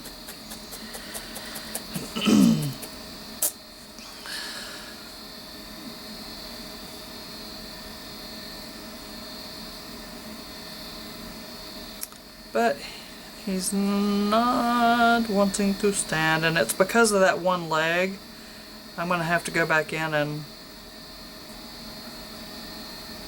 I'm going to have to strengthen this one leg. This leg is fine. This leg is a little weak. All I'm going to do is when I put that Norwegian C1 on to cover it up, that's going to strengthen it up a good bit. He still may not stand. Most of my dolls stand in doll stands anyway because even if they do stand, they don't stand for very long. They won't stand for an eternity. They get a little brisk of wind come through the house and they get knocked over. And I don't think they're real happy when they get knocked over, so putting them in a doll stand is perfectly fine with them. They like the security, I guess, and so do I.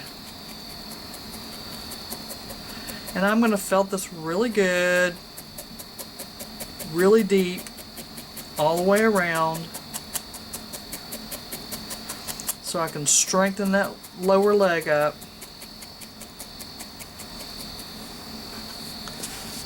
Turn it over and hang his little feet off the edge.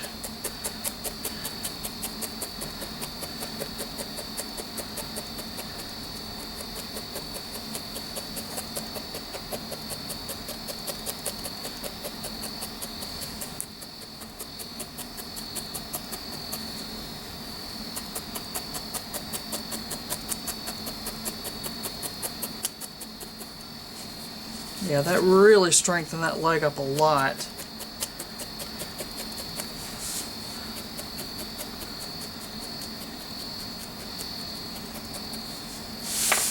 I'll move my mat and see if I can get him to stand. He's just not going to stand. He's just not going to do it. Try spreading his feet out a little bit.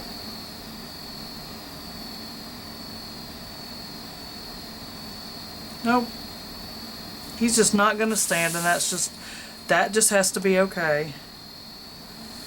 I'm going to take this other piece of C1, a small piece, because I don't really need to strengthen this leg up. I just need to cover up that spot while I'm down here on the leg.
Just don't think it can hurt for you guys to see me doing this.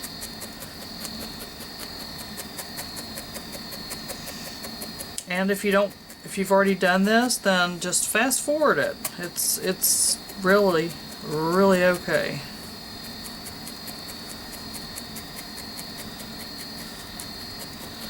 Back of that knee.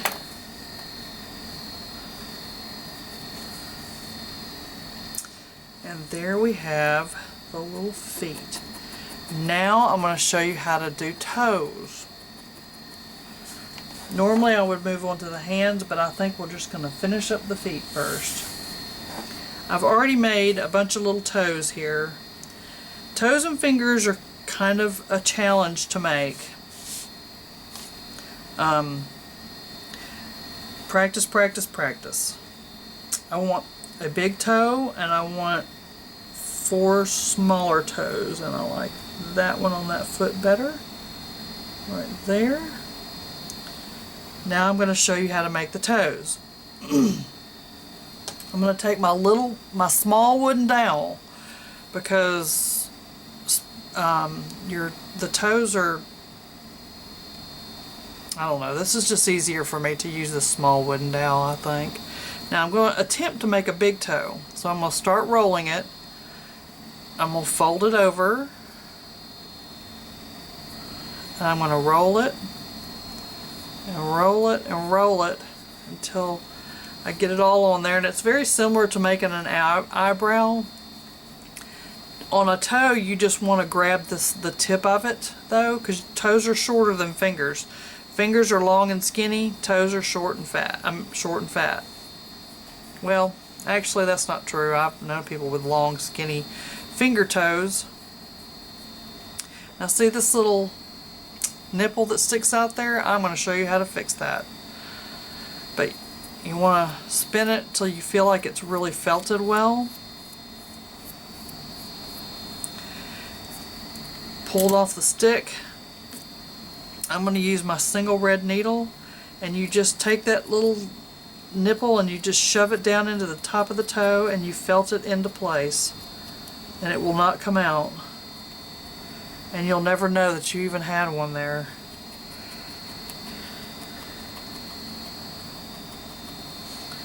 So I've got a big toe, and then I've got all these little toes. Now I am going to let you go ahead and make those on your own, because you're going to probably make a lot more toes than you're ever going to use. But I start with the big toe, and I'm going to fan these fibers out, pulling out that inside blob if there is one. and I'm gonna put it right on the, whoops, you can't see, put it right on the corner right there. They look really funny in the very beginning, and it looks like it's going to stick out to the side, but it really won't. When I get done with it, it will not be sticking out on the side. Some people like to put their toes so where they're curled up. I kind of like mine flat because I think your toes lay flat on your feet. But once again, to each his own. It depends on if you're doing more of a caricature. I'm going to take that black needle, drive some of those fibers into that foot. I'm going to make sure that toe stays on there.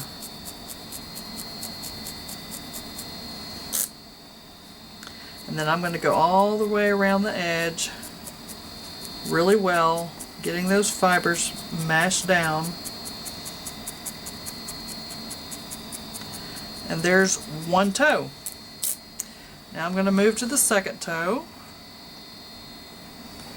I'm going to fan out the fibers just like I did with the big toe.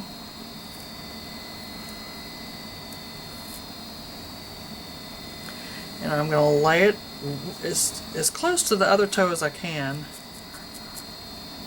Tacking it all the way around first. Mushing those fibers down and entangling those fibers onto the top of the foot, onto the side of the foot, wherever the fibers need to go. Take my black needle, we'll go right down through that toe, and then make sure it stays on there good.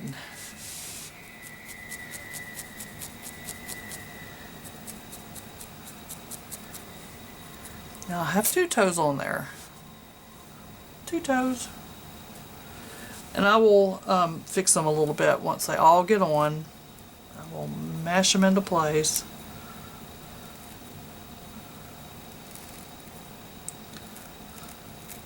I just ruined that toe. See? I just pulled it all out of shape. So I'm going to borrow one from this foot.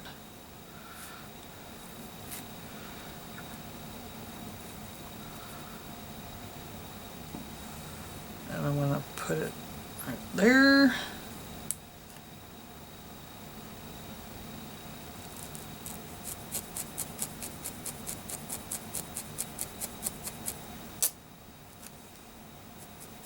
Go in between the toes so they are kind of almost entangled together, but not really.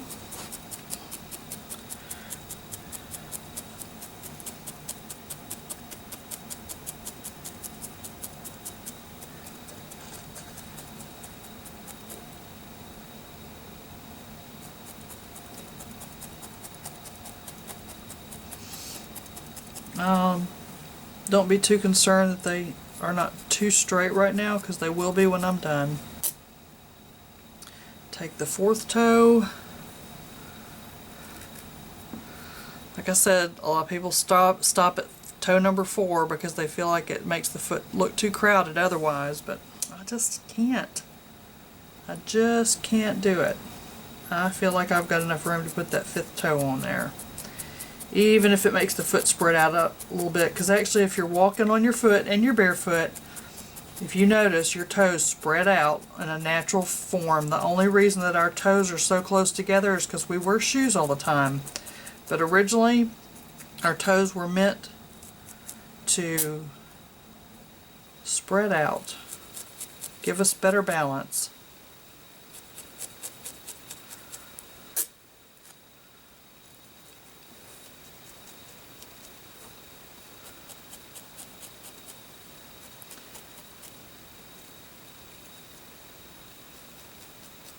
I'm going to refine that toe just a little bit better in a minute. Now this one's kind of loose, so I'm going to take my red needle and I'm going to try to tighten it up a little bit, but just by, and it's also got a little nipple sticking out there a little bit. I'm just going to try to tighten it up a little bit so it's a little bit firmer toe. Don't want any floppy toes on our feet.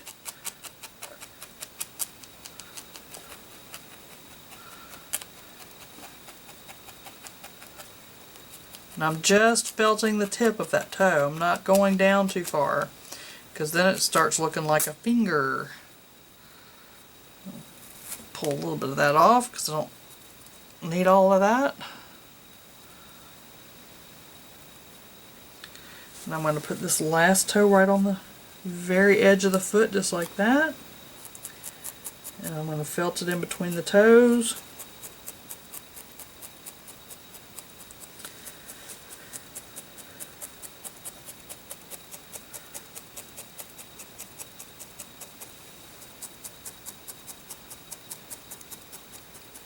Now on the bottom of your foot, if you'll notice, wait a minute, let me finish getting this toe where it needs to be.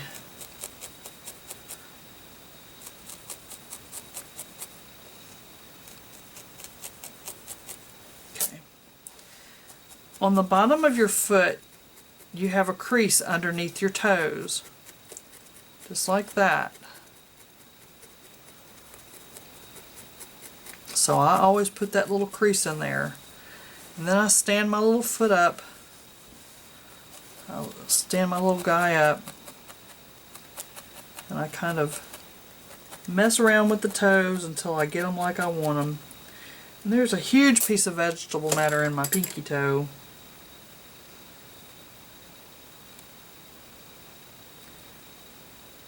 That has got to come out because it will show.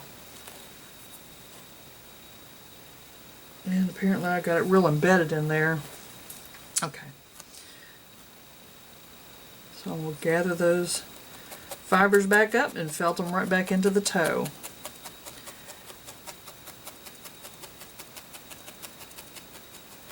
And on the top of your foot, you almost have a small crease where your toes are on the top. This toe's sticking up, but you know what? That's okay because we all have different toes.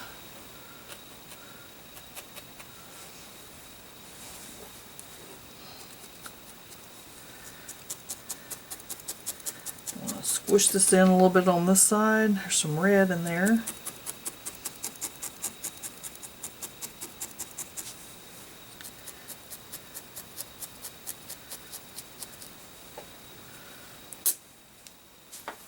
Let's see how that foot looks. Look at that. Look, that's cute.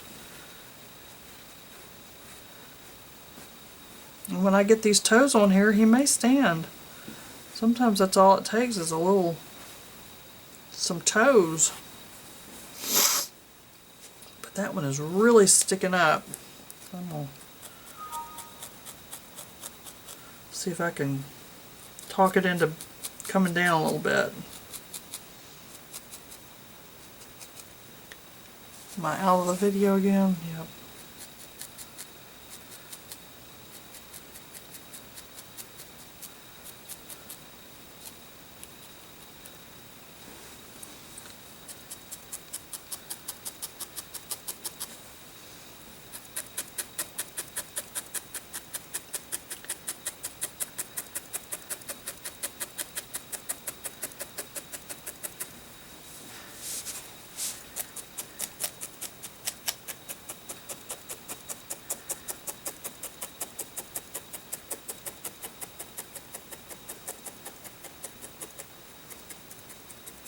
Just refining that foot just a little bit because there's so many fuzzies. I don't really when I actually get completed with the doll, excuse me, I'll sit down in a chair in the living room with my yellow needle and my red needle, both doubles and singles, and I will refine all of these little fuzzies that are sticking up everywhere. Just kind of do it enough to where it gives almost a sheen to the fabric, to the wool. It's not fabric. I guess it is a fabric. Nope, it's a fiber. It's not a fabric, it's a fiber.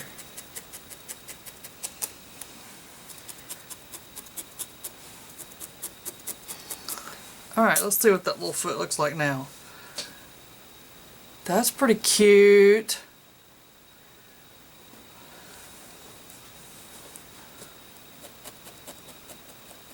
Get down there, little toe.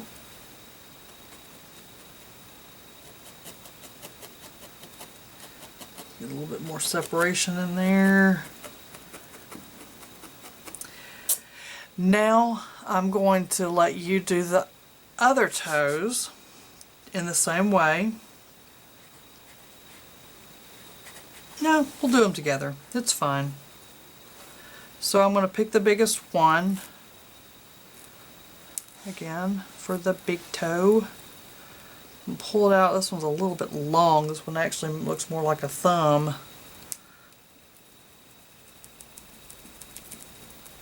See how I'm pulling that out, because I don't really want it quite that long.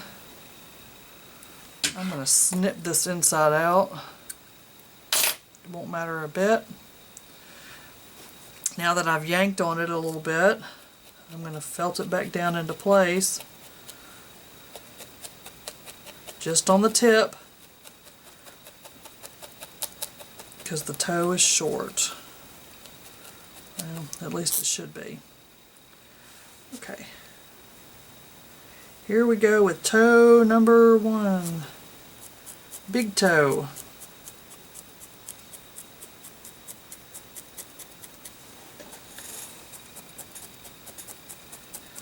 Hope I didn't just get my head in the picture there. Sorry if I did.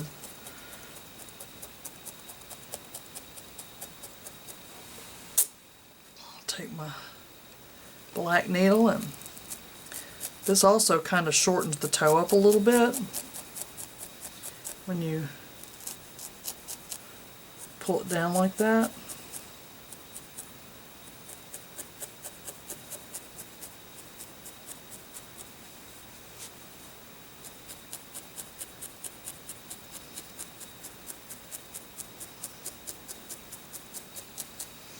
Toe number 1.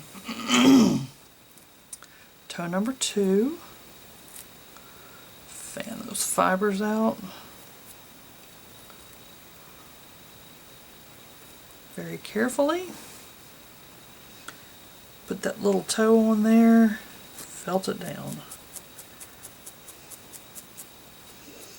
Now if you want, you can attach all your toes, you know, just like this, and then go back with your black needle and shorten them up a little bit. Totally up to you. To each his own. I keep saying that. You bounce around as much as you want to bounce around. It's your doll. It's your creation.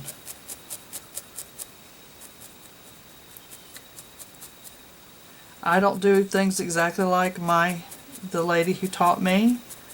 I don't do them exactly the same way, and that's okay. Some things I feel like I do them a little bit easier. Some things I think she does a lot easier than I do. But it's just what you're comfortable in doing.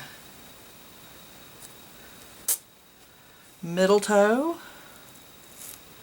I'm going to have to make another toe because remember I destroyed the one on the other foot.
And it looks like I'm going to end up making a baby toe.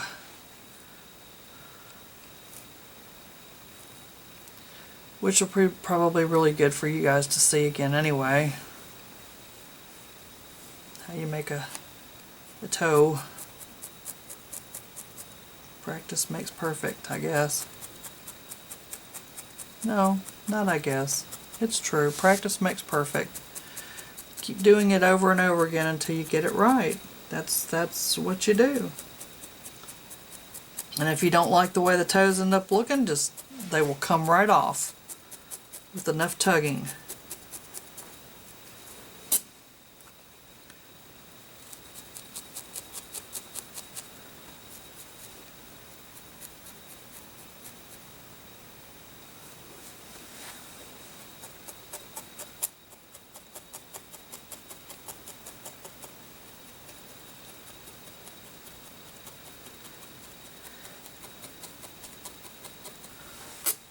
Now we're going to make a toe.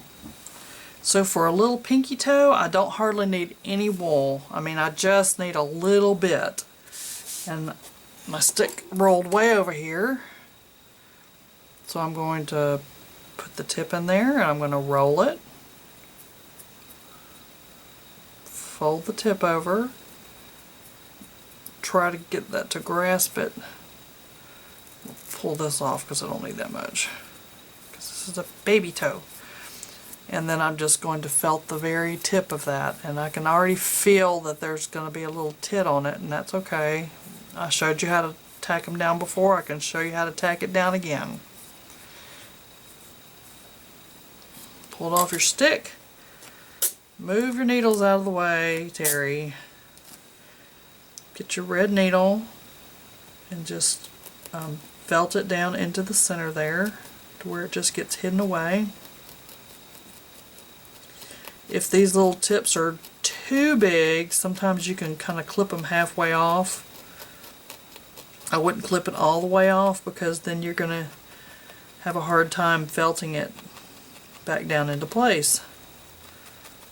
Alright, so there's the little baby toe.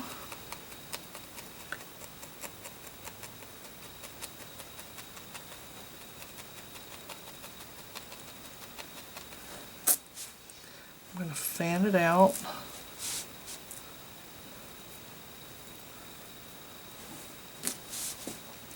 I'm going to stick it right on the edge of the foot there and felt it into place.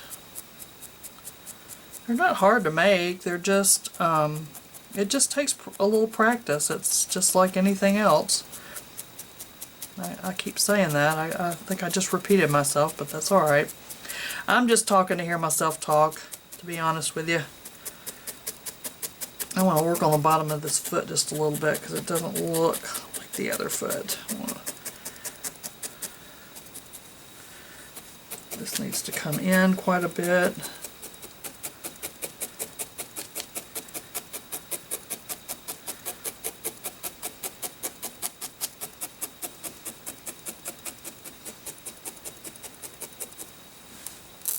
Now those toes look funny.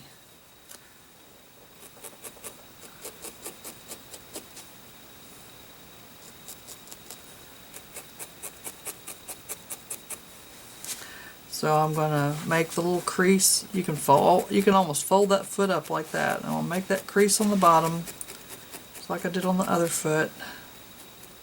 That middle toe is just a little too fat for my comfort.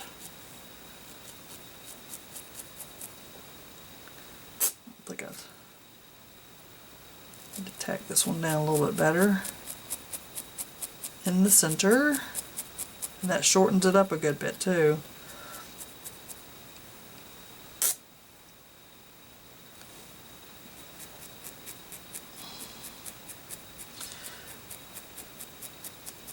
Kind of want my toes to curl down a little bit because your toes do kind of curl down a little bit.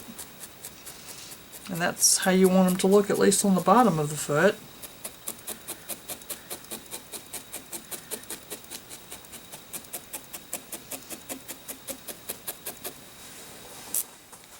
I like to look at the bottom of my feet. See, this foot looks much, you can see one foot looks better than this foot is the better foot. And I'm seeing that where I need to work.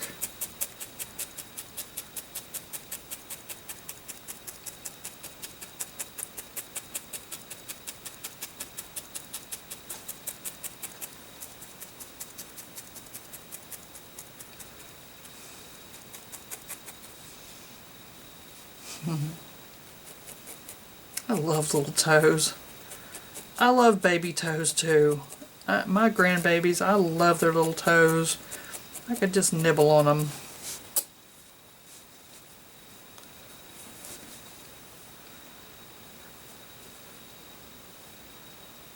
So, this foot still looks better, but they're still cute. Let's see if those toes will help him stand up any. Not on this felting mat, it won't. Nope. Okay, now I'm going to put shoes. I'm going to put shoes on him later. Right now, I'm going to let you make some fingers, and these are the fingers that I've made. If you notice, they're longer than the toes. They're much longer than the toes. And I've made 5 for each hand, left-handed and right-handed, and I left one of those little nipples out there so I could show you how to, remind you one more time how to fix that. And when we come back, we'll be working on the hands. So go ahead and finish your feet up and make your fingers, and then I'll show you how to make your hands.